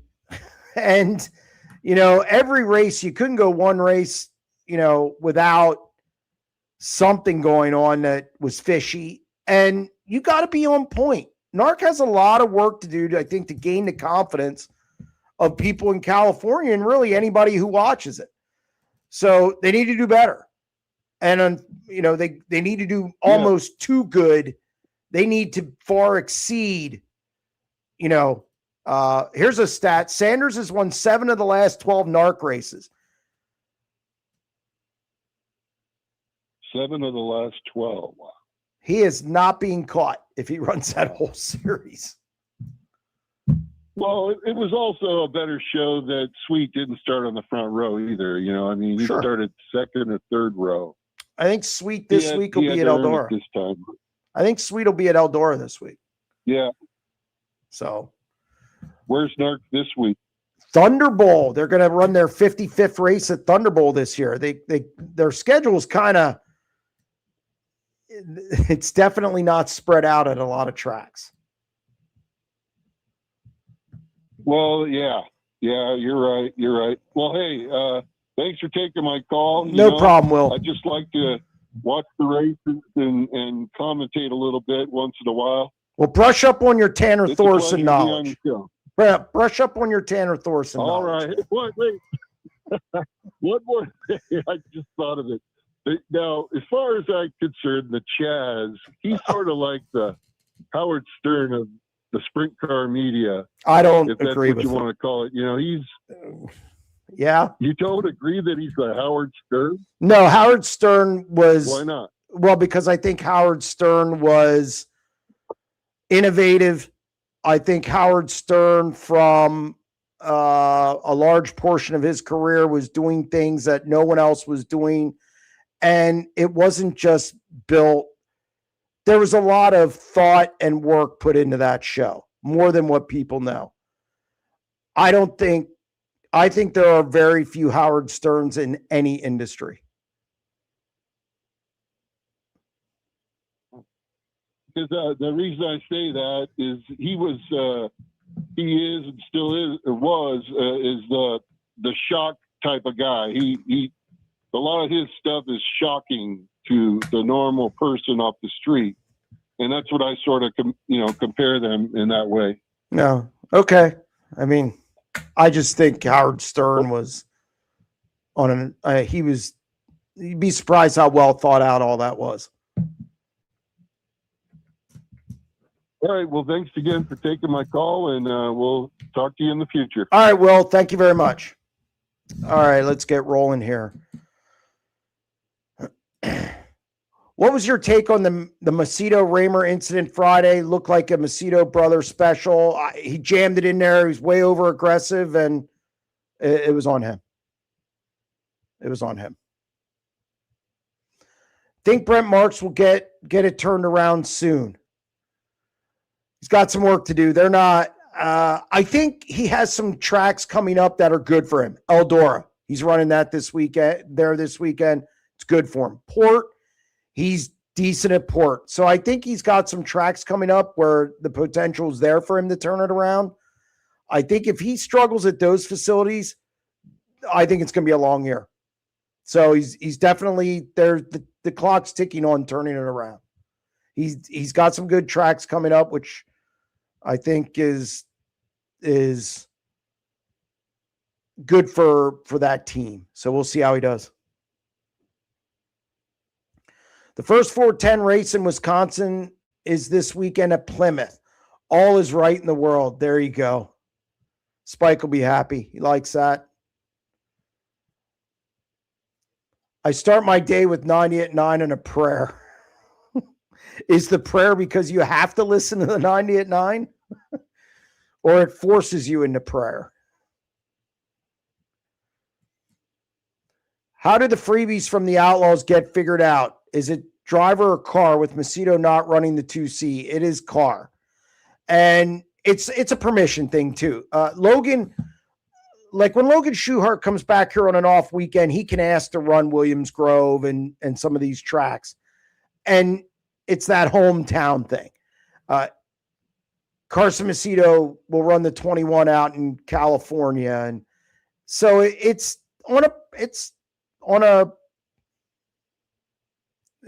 not a sweeping one-way thing where it's one way all the time. It's selective. It's selective. And they usually always let him go to Knoxville too. Knoxville's one of the tracks where you kind of get a pass no matter what because of the Nationals. But it's definitely on a per case basis. With continued good results, any chance Kasey Kahne's schedule in the 39M can extend past May? I don't think so. Not from what I'm hearing. And I have a bet that ends at May. Okay, let's not add races to it. Jeremy, will you be at Fremont and Attica the week of Kings Royal Week? Unsure yet. Attica, probably a good chance. It depends. I have to do the live show on one of those nights, Sugar Bear. When am I going to do it? I have to do it Monday. Hats off to Dylan Norris. He's been a bit of a non-factor in Central PA since going to the 17, but this year he's really starting to look good. Did they make any major changes over the winter? No. From what I gather, they have not made any major changes. I just think, obviously being able to run other cars, which he's run the 11 car, I think that's relieved some of the wear and tear, quote unquote, on his stuff. He's been good at the Grove. He's been pretty good at the Grove. Now, obviously, this past weekend, not as much, and he had an engine problem, I think, the week before. But other than that, he's been decent at the Grove. I agree. I think he's been better this year, and we'll see if it can continue. And I think it's just dividing it up between two cars. He's run the plank car as well. I think that relieves, again, some of the wear and tear. And somebody just commented their motor program's better this year. And that would also, help at Williams Grove. If I'm not mistaken, he did say that in an interview to me or with me, one of the first few races of the year. I can't remember them all, though. Thank you for that. Chase Robin, 4-minute Sabres power play. They are my Stanley Cup pick. Mine are Canadians and Colorado. Colorado's going to win it all. That team is just loaded. And they can go with either goaltender. I know Wedgwood had a tough game 2 games ago in Minnesota, but I don't expect a lack of confidence for him. They can score. Their defensemen can score. They can defend. They can limit shots. I think Colorado's a team. And don't sleep on Carolina. Carolina does not have a flashy team. Nobody talks about them. I don't even think they have a 40-goal scorer, but they're very even across the board.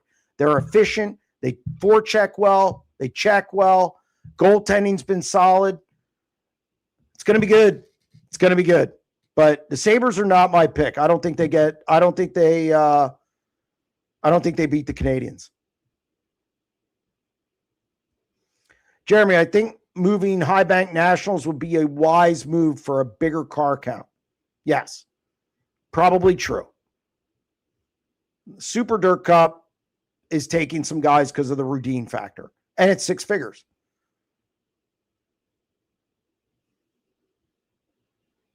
Carolina puts me to sleep, a disgraced NHL, so bored. See, this is the problem, though. They're efficient and they win. They're undefeated in the playoffs for a reason. It doesn't put me to sleep. I don't need a up and down affair. Come on, Chase. Don't show your young guy roots. That's old school hockey, baby.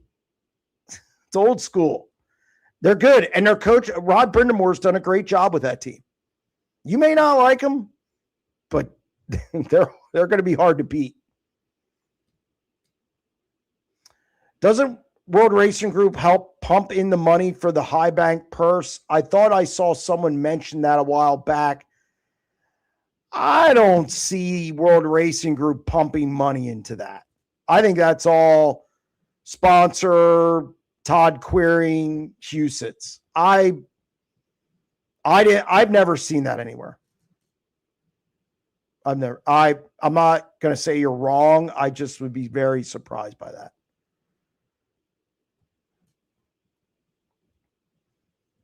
Fremont Dash winner, Aaron. Could be an Aaron Reitzel benefit race tonight. Be like Justin Sanders in California. They're benefit races. Hey, Jeremy, if you could either Flow Racing or Dirt Vision to subscribe to, which would you go with for monthly? They both have a good product. I like that Flow has hockey, AHL hockey, so that comes into play for me. I'm probably not a great person to ask. I would probably go with Dirt Vision for the Outlaws if I was selecting a monthly, but it's close. Their productions are pretty good. I can't say anything bad about their productions. I also know it's not easy to do those things. And Flow does have hockey. If you're throwing the hockey in it, I'm going with Flow.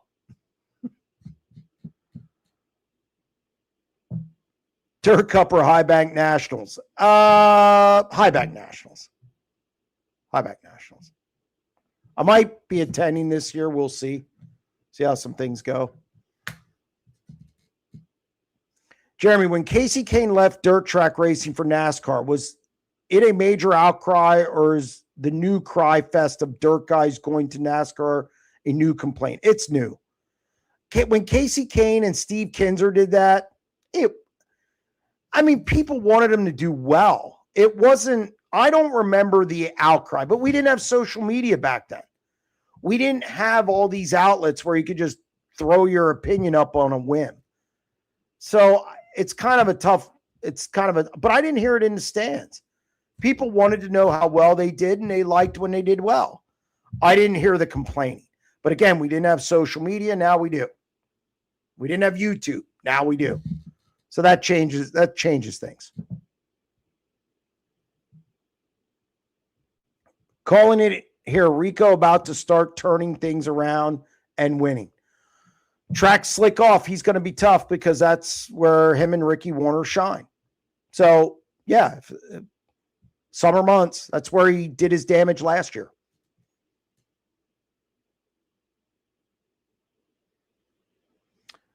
Opinions on Posse fans trying to claim Kasey. Posse car, yes. Posse driver, no.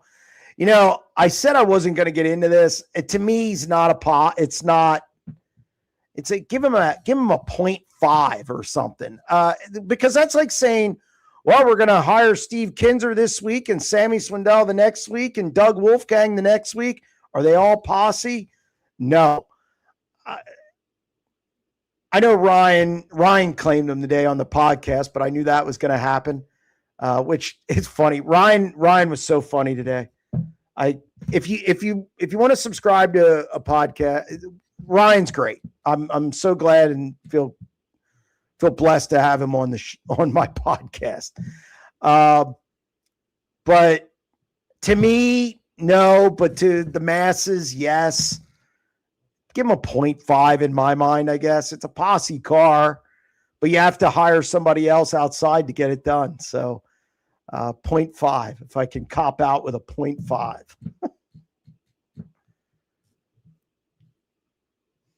Will Gio be at the Lincoln race on Wednesday asking for a friend? Braden. No, he will not. Is anybody going to be there? Will Jeremy's live show go 5.5 hours and he pukes at the end? 0.0 chance of any of that happening. No.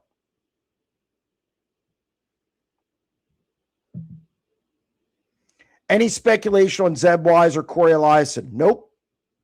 Nothing. Crickets. Especially on Zeb Wise. It's been crickets. They both are working outside. Well, Eliason has his business that's in racing, but they're busy with their businesses.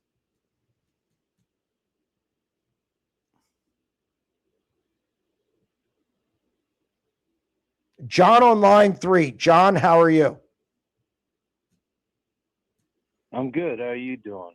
Not too bad. Yeah, one of your guys typed in a little bit earlier, and you weren't going to hit on the Kasey Kahne thing. I'm going to just say that I remember Kasey running the Zemco car back in the day. Yep. And which was in my backyard. Now, granted, he's not from Pennsylvania, so I will give you that. But I'm kind of going to give him kind of a pass or 0.5. Yeah, okay, we'll do that. Yeah, 0.5. That's what I gave him. I was really glad to see him do it. I love these older guys. I know Lance listens to your show. I love Lance. I'm not a young guy, so I love when the older guys get up there and kick a little butt. Yep. So, yeah. Look, I'm looking forward to seeing what. Go ahead. I'm going to Weikert for all 3 nights, so I'm looking forward to seeing what these guys can do. But, yeah, it's good to see Kasey do good. And I pulled for him in NASCAR. Right. I was a fan of his. I thought that was great to see him move up. I didn't think he really got with the greatest teams at times. Thought he maybe could have done a little better, but it's, you know. And when he went to high limit, I thought, well, maybe he'll really do something there. And he did okay, but Yeah, I was really happy for him the other night. I really enjoyed I watched that race, of course, and really enjoyed it. He earned it. He still had to pass gravel back when he got slid. Sheldon was beside him. I understand some, people want to poo-poo the Grove, and that's great. To say that wasn't a good race is short-sighted. It was a good race. It was in lap traffic nonstop. Oh, yeah, it was. Look, that's not to say Kasey Kahne is going to win 5 in a row. I'm just saying he earned it that night, and he was good that night. So we'll see what happens the rest of the way. Yeah, no, I'm not thinking he's. Yeah, it's good. It was good, and it was good for the sport. I just hope he does. Yes, absolutely. Got a lot of recognition everywhere. Yeah, it was good, and I was glad to see him do that good. I hope he can hold a decent, put himself up near the front at least, if not at the front. But yeah. Well, I'm hoping for some. I'm hoping for some good Anthony runs. Can get back in that car, and wish the best for Anthony. So. All right.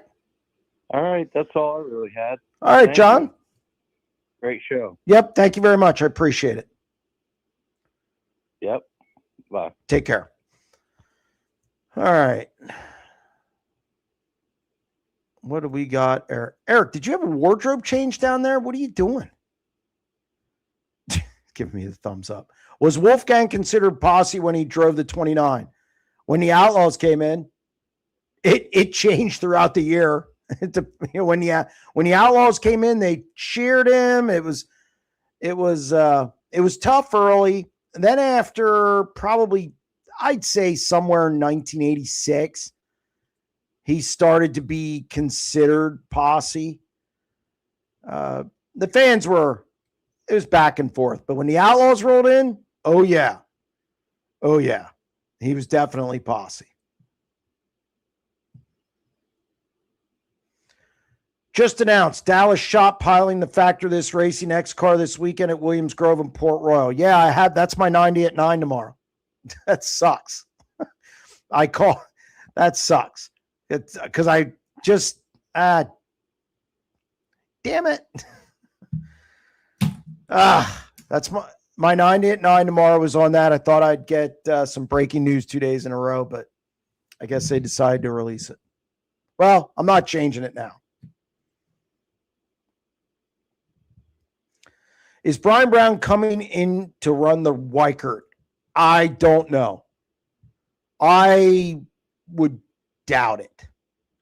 But I can't. I don't know. I haven't checked with him.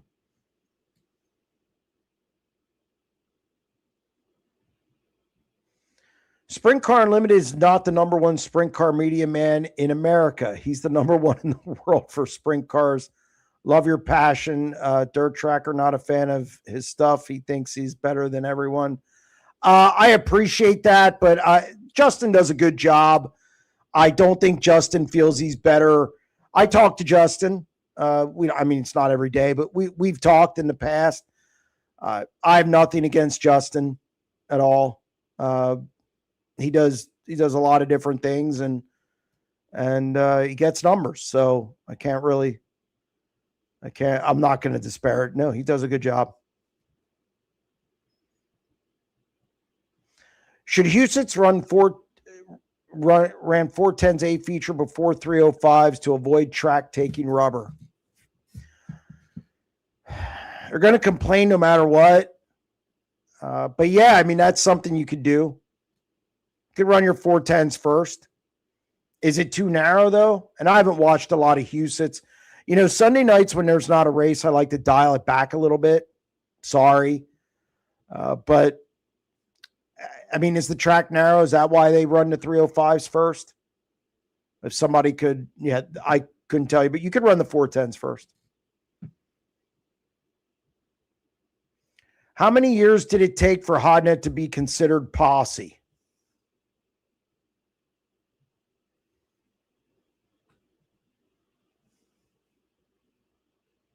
Well, he came in, then he left again. I'd say when he was here for good, I would say it was pretty quick. because he was here and then he left. He did that Vassar deal, so which lasted half a year, something like that. So I think once he was back here full time, and Lance could answer this if he's still in there. It was pretty quick because he got in the Apple Cart too. So right away, that helps that. So, but it was pretty quick. Habs and Sabres 2-2. All right. Take it. Is Pittman in the 69K posse?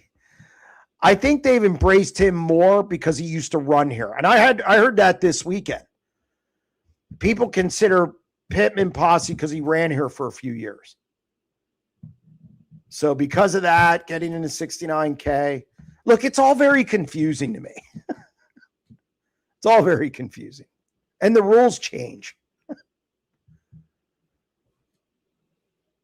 Fremont, B Main, Sunshine, Cold. Oh, come on. Into third. Okay.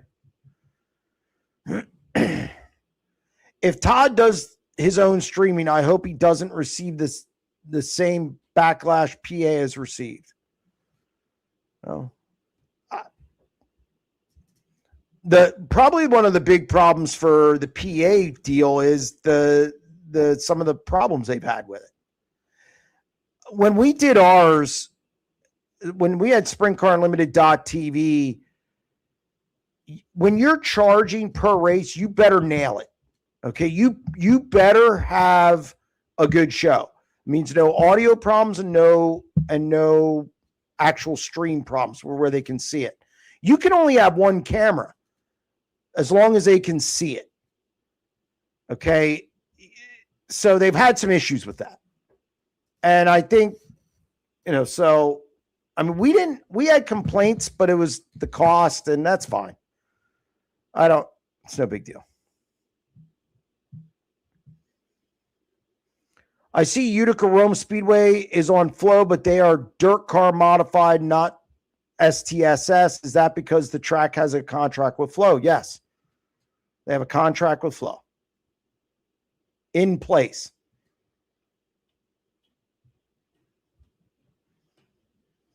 The wing manufacturers are going to be busy tomorrow. Prices will be rising like gas. I don't think they'll come up that fast. Tires, it's a different story. Why doesn't more guys go to Skagit Dirt Cup? Huge purse. Posse guys used to go back in the 80s, and it pays way more now. $100,000, $26, 26 cents to win that night. Pittman's going out. The 69K is going out. Look, the problem is PA pays so well. A minimum here is $5,000. That's a minimum here. And the other thing is it's right before Pennsylvania Speed Week, which is 10 races in 10 nights. You're not going to take a trip across country to Washington when the following week you have 10 races in 10 nights. So I think some of it is scheduling. I think some of it is obviously the cost of travel now. And I think, too, it just pays more. Speed Week pays, God, this year we have a $50,000 to win race. The minimum's $10,000 per race. Why would you leave? So I just think that the times are different. Pennsylvania pays more than any other area in the country. And, the timing for Super Dirt Cup isn't good for PA guys.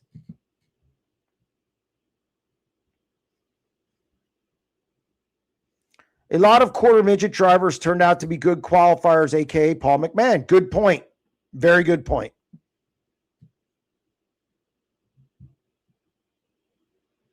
Was Tyler Walker ever considered posse? Yes, when he ran the Keene car.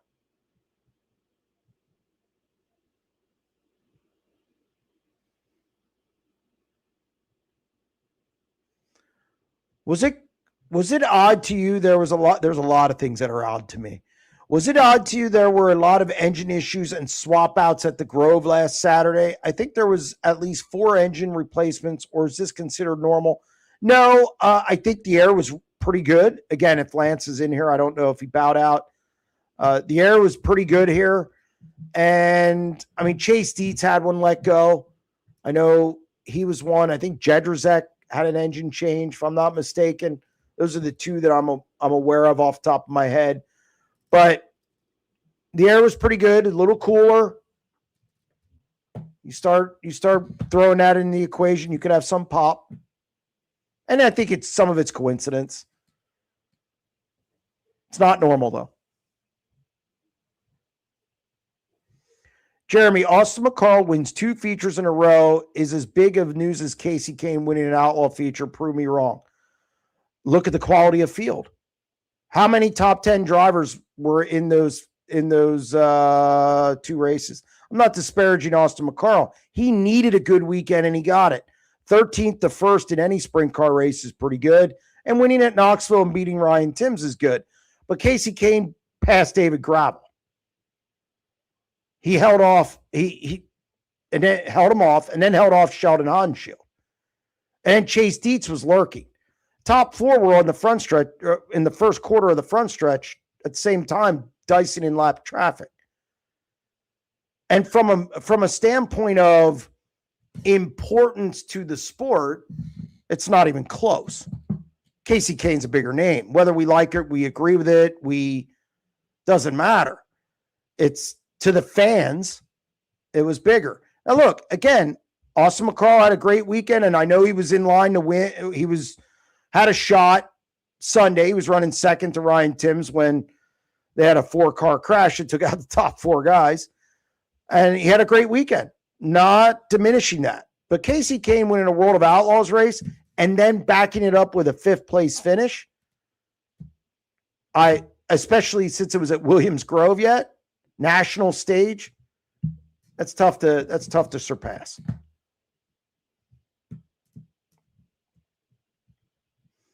Cody Hartlob looking good. Yeah, it's focusing on time trial shows this year, not doing handicap shows, and he has looked good. Hopefully he can continue. Jeremy, did Narc set record for most open reds in a feature? I don't think I've ever seen 3. I have seen 2. I don't think I've ever seen 3. So I might have tied a record. What do you think about new Husitz? Took rubber even with new dirt and new layout. That's a problem. Because that was supposed to alleviate that. Now, okay, it was 1 week. Let's see what they do. Obviously, prep. They probably didn't know how to prep the new surface, maybe as well as they did the surface they worked with for years and years and years and years. So I'd say it's a concern, and we'll see how they do this week. Okay, do you learn from that and prep it a little different with the new clay, and see if you can do it better. So you got to it's a work in progress when you have a new surface. I know that just from racetracks here. When they put new clay down, even if they're adding to the old stuff, it's still, you gotta work it in different. So let's give them a little bit of a chance. If it's week 3 and 4, then you got a problem. So we'll see. Wasn't there a time that PA kind of adopted Skip Jackson as posse? Yeah, he ran here. God, how long did he run here? Was it a year, 2 years? Something like that? Yeah. Oh, yeah, they'll adopt you if you're here for an extended period of time, not a month. Sanders holding off Sweet and making 13,000 had a better weekend than McCarl. Oh, now you're going to have to throw down with Sugar Bear. Sanders should they should just take a Sanders ATM to the NARC races. He's going to win a lot of those races. He's just better than those guys. I like the team he has. Hunter Brady's back with him. I think that's important. I think that's good. I think Hunter Brady's underrated. So I think they're going to have a big year with NARC. I noticed that the midweek high limit race at Eagle only paid $12,000, as did I. What happened to the high-paying midweek money series? Are the midweek races still a separate points event? They're both. They're the midweek and the regular, so they count for both. But I think they did cut back on some of the purses, and I think it's just an adjustment. It's business, and you never want to see that. Now, there's some midweek money shows that pay more, and there's some that pay less. I know they pay. I still think they're paying $50 at the next Eagle show. If I'm not mistaken, I don't think that changed. I just think some of the 20. It's, I talked to Brad about this, and he said, yeah, the promoters have a stake in this when it's a 50-50 show, or when it's a joint venture of some kind, and they wanted the purse to be lower. So he said, we never want to decrease a purse, but we're going to be good partners with the racetrack. This is going to happen. And I think it's going to happen at the local level at some point. There's an arms race now, it seems like, over purses. And I don't think it's sustainable. I don't think, because the fans paying for it. Let's face it. So I don't begrudge them for doing it. And they didn't decrease the purse on any of their real big shows. Jordan Poirier is doing double duty this weekend at Port Royal. Do you know of any other drivers doing double duty at Port? They should have 35 410s and 35 360s at Port this weekend. Maybe Cotta. Is Cotta still have a 410? I don't know if he does or doesn't. Cala Giovanni, does he still have a 410? Other than that, I could see maybe a Buckwalter. I could see Buckwalter doing it. I could see Tyler Ross doing it. Somebody like that. But other than that, that's it. Love the 90 at 9. Can't wait for tomorrow. I wish the news I had was I wish it wasn't as cat's out of the bag now. So a little disappointed by that. I got to ask, on a busy Tuesday night with the show and phone calls, is your social battery drained by the end of the night? My voice sucks. And yes, it's not that I don't like people. It's just, I had a meeting today. I didn't get to put anything on the website, unfortunately. I had a bunch of phone calls, and then I have to do the 90 at 9, the live show, and I tape the podcast.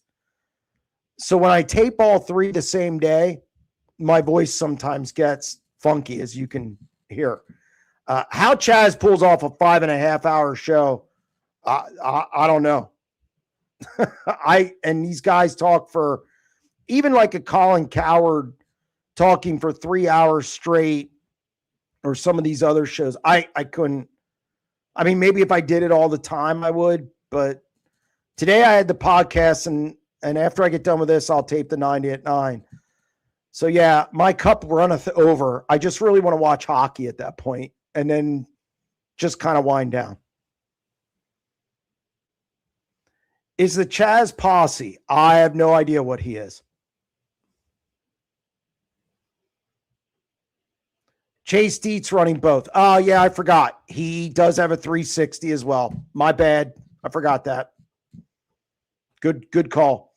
Did anyone hearing Kasey's Victory Lane interview that he's putting a car together for himself for later in the season? Yeah, he planned to race later this season. That's why I don't think he won't go past this stint in the Macri car. Jeremy, your thoughts on Torgerson performance last weekend? Surprised. He made both A mains. Again, tough field. If you bury yourself at Williams Grove, you're not getting out of it. And he came away with a top 10 on Saturday night. I thought it was good. I thought it was a successful weekend. Jump in a car that he's never been in before. I know they had some of the same components at, as the 1A, but still, I thought it was good. I thought he did a good job. I just saw one of the comments. I'm sorry. Don't worry, Jeremy. You can do another 90 at 9 next week on the new driver of the X. No, this one could stick. This one could stick. I know what comment's coming. Oh, it's not the one. Where's Gio win his first race this year? Maybe Lakeside. Oh, of course, that'll be the end of the year. I don't know. He was in position once at Vegas, and that's about it. Maybe on the California swing, somewhere out there. I don't know. Definitely it's getting into that stage where people really start to question. And it's a new team and all that, but people start to really question when you don't win races, especially somebody like Gio. It needs to happen sooner rather than later. And he knows that.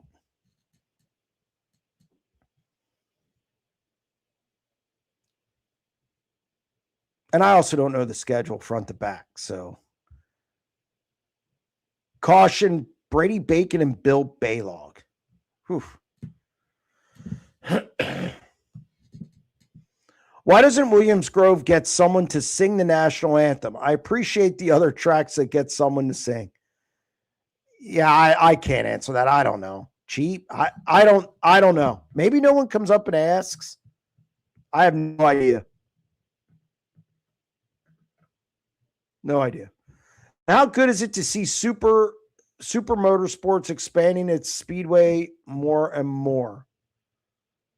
How good is it to see Super Motorsport? I don't even know what that is. Oh, Spire Motorsports. Okay. Surprising. When I had Jeff Dickerson on the deep dive, he talked about not wanting to do anything else, and then here he is kind of dipping his toe doing something else. He said his accountant always gets mad at him when he walks in the room. But racing's a drug, and look, it's good for Seavey, and it could be good for Steven Snyder, so good for them. And not sprint car talk, but hell of a game now between the Sabres and the Habs. Thanks. I can't watch it. Thanks. Appreciate that. After last Sunday's race at Houston, they should consider running that race a different way so it doesn't take rubber and turn into a boring race. Qualify up front, and $300,000 is yours automatically. I think you earn it in the heat races at Houston. So like Kofoid earned it in the heat races. And the races were pretty good last year, that weekend. They weren't bad. Baylog and Kofoid went at it. I believe Macedo was in the running for one. Chasing Kofoid, it was close. So I thought they were decent last year for that event, if my mind is remembering correctly. Look, they got some time to work on it. Let's see if they fix it. Jeremy, do outlaw drivers submit their permission slips to race elsewhere to Brian Carter, or do they have a committee or secretary handle these matters? I think they call the competition director. I don't think there's a line to Brian Carter, and there's no committee. They call the competition director, and then I think it gets passed up the line. Have you ever slept on a $7,000 mattress? No. And quite honestly, I question $7,000 mattresses. I've mattress shopped and have never seen a $7,000 mattress. What was up with Pittman just self-spinning the 69K running in a dash spot Saturday? He screwed up. He got out of the car and he screwed up. He admitted it. Terry McCall won a race at the Grove in the Weikert car back in the day. He wasn't posse. Well, I'm sure that's what I mean. The debate just goes on and on. What is Tyler Courtney's issue this year? He seems off from where he was last year. That's a good question. He's not qualifying well. He's not qualifying overly well. I know they have a motor program. The Stanton motor program's not as established as some of the others. I don't think so. I think all the cars that use Stanton motors are struggling a little bit. They'll catch up. I mean, that's just ebb and flow of racing. But I think it's sad. I think, back in the car after a long delay, he'll be fine. Give him time. He'll be fine.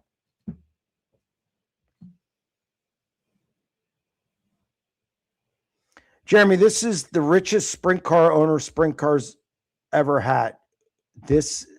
Who is the richest sprint car owner? Roth has a lot of money. I think if you did a big three right now, I think you'd go Roth, Rudine, Quiring, I think are the big three.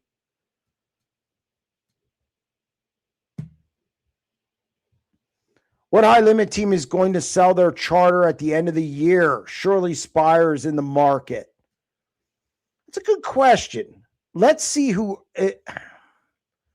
I don't know if there's anybody who's going to sell it next year. I think in 2 or 3 years, maybe, not next year. And I think they're only going to I think somebody's going to be able to buy in because they have 5 charters left or franchises. I do think Kerry Madsen's going to get one. He qualifies well. And I think that's huge. And he races well. He's fast. He's fast at certain places. So I think Kerry gets one. Now, he won't get it this year. He'll get it after next year for the cycle. He's got to finish in the top 8 twice. I think he's going to do that. But you have 4 other franchises that aren't going to be gotten, so to speak. I think you're going to be able to buy those. But you're going to get your money that you're going to get is going to be at the end of the order. You can't give them a charter that's going to pay more than the guys who are running. So you're going to have to start at the bottom and work your way up in a 2-year cycle. But there's going to be 4 of them, I think.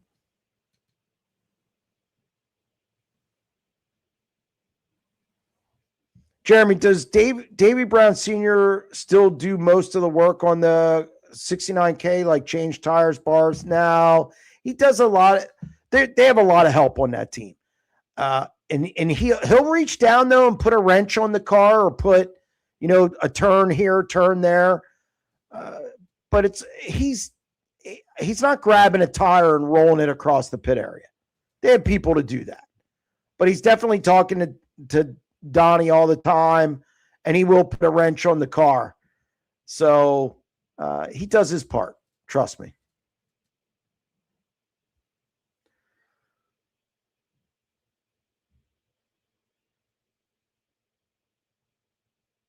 That's like your 3rd wardrobe change, Eric. What are you doing? JR on line 4. JR, how are you? I'm doing pretty good. I was wondering what PA drivers would be running Granville for the High Limit Series. Oh, I think you're going to have Chase Dietz, Dietrich, Raymer. I wouldn't be surprised if the 69K's down there. Ryan Taylor. I think you're going to have, I don't know if Troy Wagaman Jr. will make it down there or not. He could. I think you're going to have probably 13 or 14 of them. And I think you'll have probably 14 travelers. And I think it'll be about 28 to 30 cars. Yeah, and I think, you think Stevie Smith will be coming east to Tanner Thorson, considering he's originally from around here?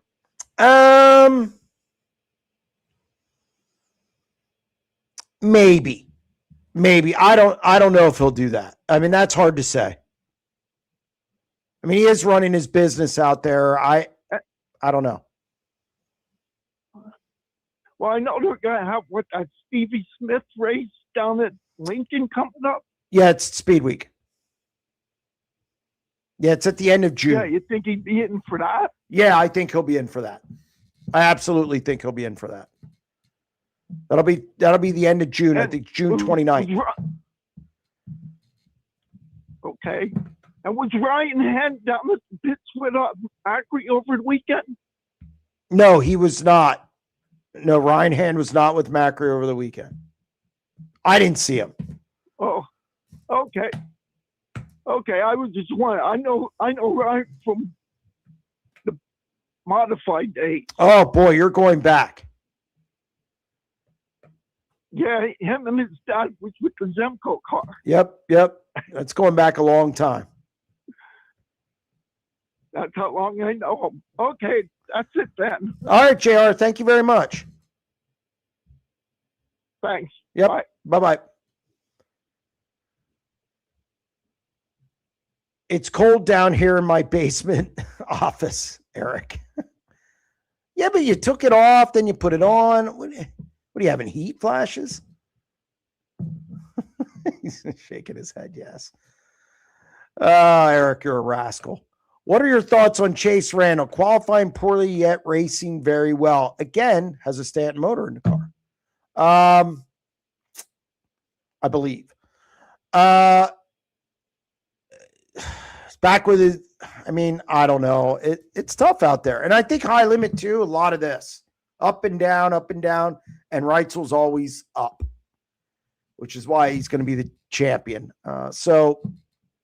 Yeah. I don't know. Other than you just got to qualify better. That's it. I don't know what the deal is. And I haven't seen Chase enough this year. I saw him at Vegas. That's about it. But it's a struggle. He's struggled on and off for a couple years now. Fun fact, the 51 Three Stooges car is Stanton engines as well. There you go. And again, I'm not saying it's a bad product. I'm saying they might be a little behind some of the others right now, which, again, that happens.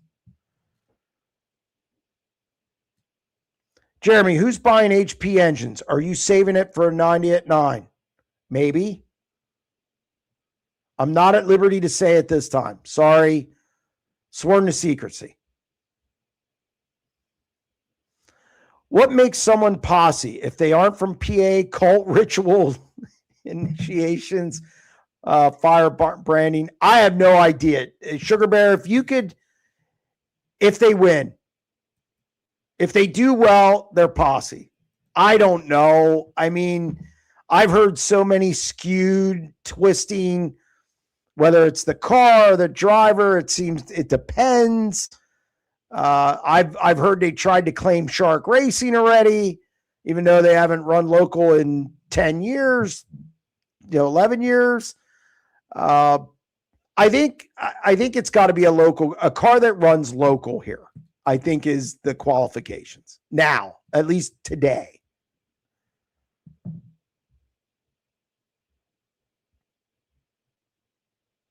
Did Ryan Tim step on it in the feature at Houston Sunday night? I thought it was a dicey move. I thought he should have just went to the top.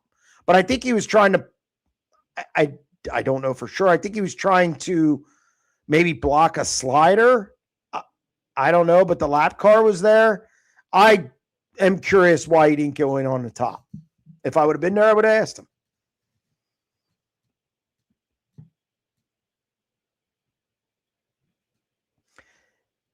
If it's pay-per-view, people are going to be pissed.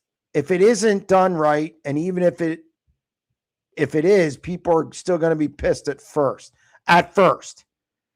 Our experience was we had to prove our product was good. We did that, and then it really got less and less of people complaining about the price. Once we proved that the product was good, the complaints went down about the price. It was, you just have to make it good. Picture and audio. It's the biggest things. Didn't know you hated Husitz so much. Who says I hate Husitz? I never said I hate Husitz. I have no problem with Husitz. I don't even know where that came from. Why would I hate Huset's? That doesn't even make sense to me. I'm the one who said give him a little bit to get the track right. You can't, after one race on a new surface, you can't expect miracles. Let him work on the track. So no, I don't hate Huset's, and nor did I say anything really bad about Huset's.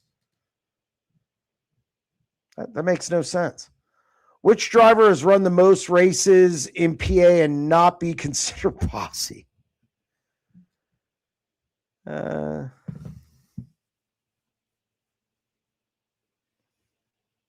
Kenny Jacobs, maybe, when he ran the Weicker car.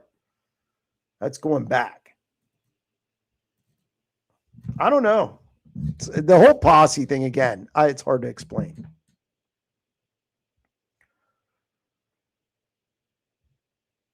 Do we know the ratings from that midweek Eagle race? They never posted anything like they usually do. Yeah, that's a good point. I'll see if I can get them. Buying coffee at a Wawa makes you posse. Hey, Wawa's exploding in this area. I think they're going to put 50 locations in the central PA area. I don't drink coffee, but just saying. Jeremy, need to get you over to Path. I reckon Gavin McGraw. We'll roll out the red carpet for you. I've been to Perth. I don't know why I saw Path. My bad. Yeah, I'd like to go, but man, it's over Christmas. My daughter, 16-hour plane ride. I don't know, man. That's a lot. That's a lot. I'm not saying no, but that's a lot. Posse is in the eye of the beholder. Now you got it. There you go. That's pretty close to accurate. What was the mention earlier about Port Royal and Fairbury? Did I miss, or is there venturing into Thursday's 90 at 9? No, Sugar Bear actually notified me that some people from Port Royal were at Fairbury last weekend. And that's interesting. Why were they there? What were they doing there? Was it just to watch a race, or was it, just checking out the facilities? That's all.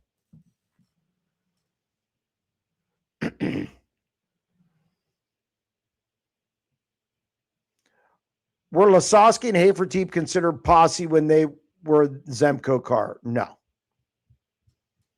Okay with the posse stuff. Jesus. How long was Kasey Kahne in the Zemco car? Not long. Not long. I can't even remember how long. It wasn't long, though. It's not like he was there for a year.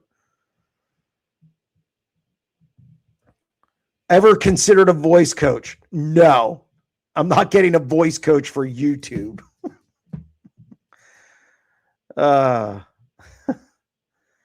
What's the purse for Eldora's Outlaw race this weekend? They used to post it on the schedule for the event, but can't find it. Same. I'd say it's a regular World of Outlaw show. 12,000 to win. I think 1,200 to start. 1,000 to start.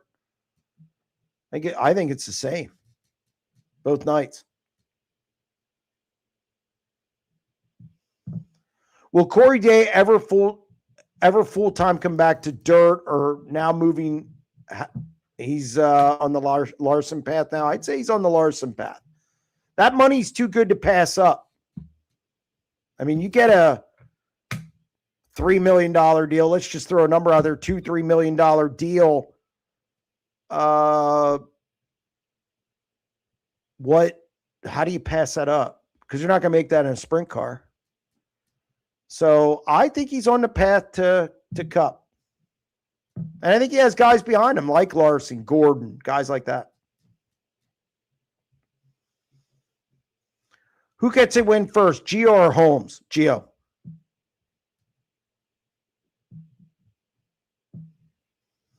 What are your thoughts on Macedo messing with the Ford engine? Oh, I would be very surprised if they put it in for an outlaw show, that a points paying outlaw show, because there have been reliability issues with that engine. That's been the hang up. It has speed. It's detuning it and reliability. Those are the two problems. I do know JJR is helping Kistler out with that, or being kind of that demo team, so to speak.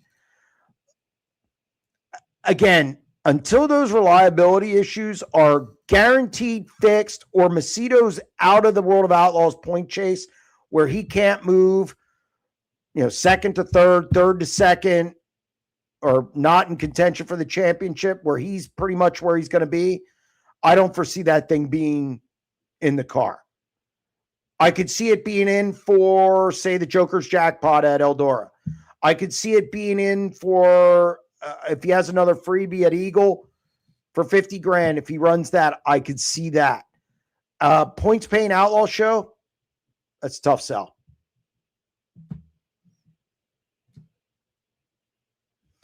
Great to see sponsor M&M Painting get a national win aboard Macri Motorsports. They've had a few this year. Also down at Volusia, with Macri. So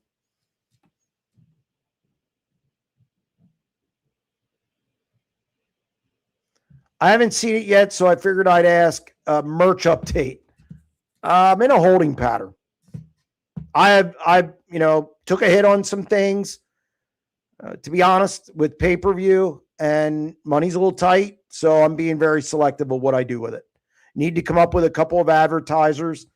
Don't mind saying I was in a meeting today, so it's tight right now.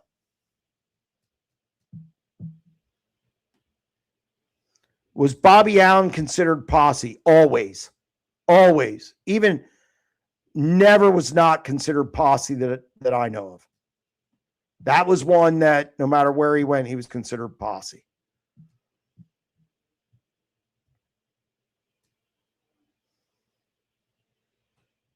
Jeremy, are you posse? No.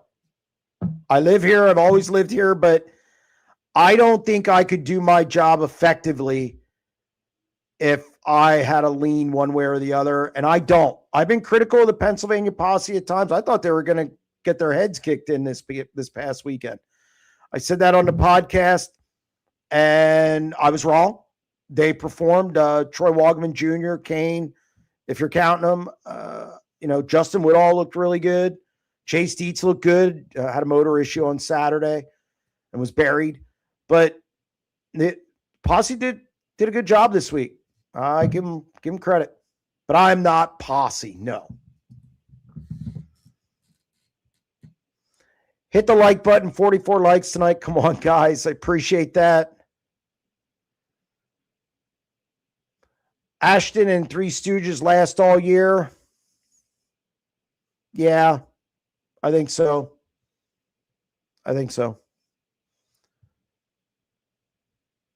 Top 5 crew chiefs, not including Aaron ATM. I assume you mean drivers. Top 5 crew chiefs, ATM, not including Aaron Wright. So you have to explain that one to me. Sorry. Oh, at the moment, not including. Okay, I'm not up on the little. Yeah, sorry. He must be young. Ricky Warner. I'm not going in any particular order. Chase Dietz, Ricky Warner, Dylan Buswell, Joe Mooney.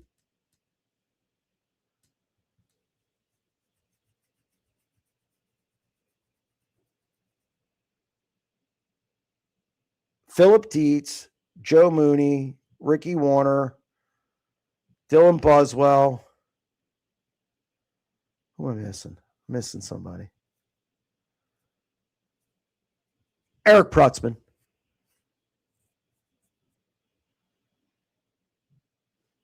Any Spotify update? I'm going to let Eric give an update on that. We've talked about it. I have to look. He sent me a platform. I got to decide what I'm going to do with it, and it might be up sooner than expected. Is that right, Eric? Yep, he gave me the thumbs up. So that's what we're doing with it. We got on it right away and discussed it. 2-ish weeks, I'd say. There you go. Eric has spoken. He keeps me in line on this show. Paul Silva. Okay, yes, Paul Silva. True. Sorry, Paul Silva. Cody, yep. See, that's the thing. You can't do a top 5 now. Because I do think Joe has moved into that area. You can't take Philip Dietz out. Ricky Warner. Lance, you're right. I mean, Cody Jacobs. So you almost have to go. And to rank those top 5, I'd really have to sit down and do it. I'd have to seriously sit down and look at it. And it's tough. Trying to differentiate between those guys. I mean, Lance, I'm not going to put you on the spot. I mean, but top 5, it's hard. It's hard. You can't discount Eric Prutzman. He only has 6 national titles. Ricky Warner. Cody has 2 now. I think Dylan Buswell's pretty good, but he probably you got to put him behind the national tour guy, the guys who've won outlaw titles. Philip Dietz, really good. Paul Silva, yeah, it's tough. It's tough. Thank you for correcting me, guy. I did forget a couple guys. It's off the top of my head. Open Red at Fremont. Nothing makes a show come to a grinding halt like an open red. Can someone enlighten me on the 358, 360 situation? Why does PA do 358s? It's okay to beat me down on this. It's not a beat down. It started back in the early 90s. It was originally started by Deval Dressler. It was the Cars sanction. It was supposed to be more affordable. And then it kind of got out of hand, as most racing does. And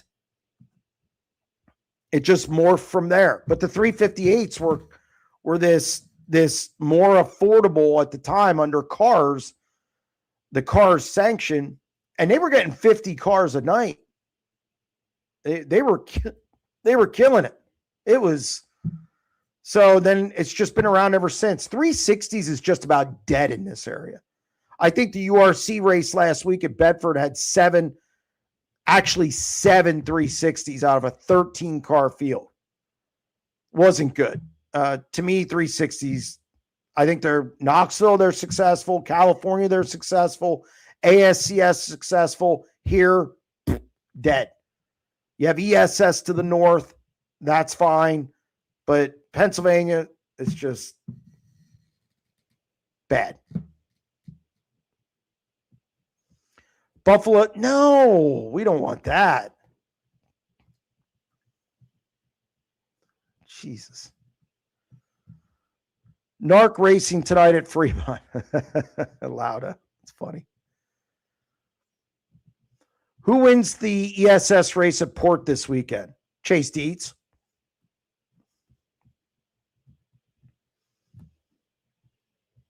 Jeremy, how much do you charge to be a sponsor? Text me.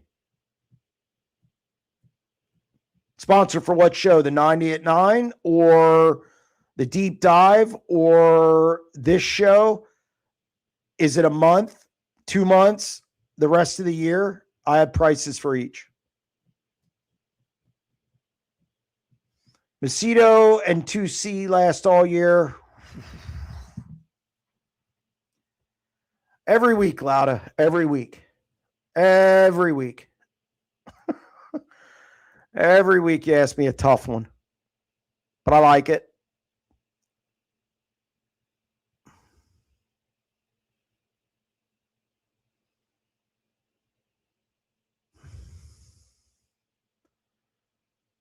Yes.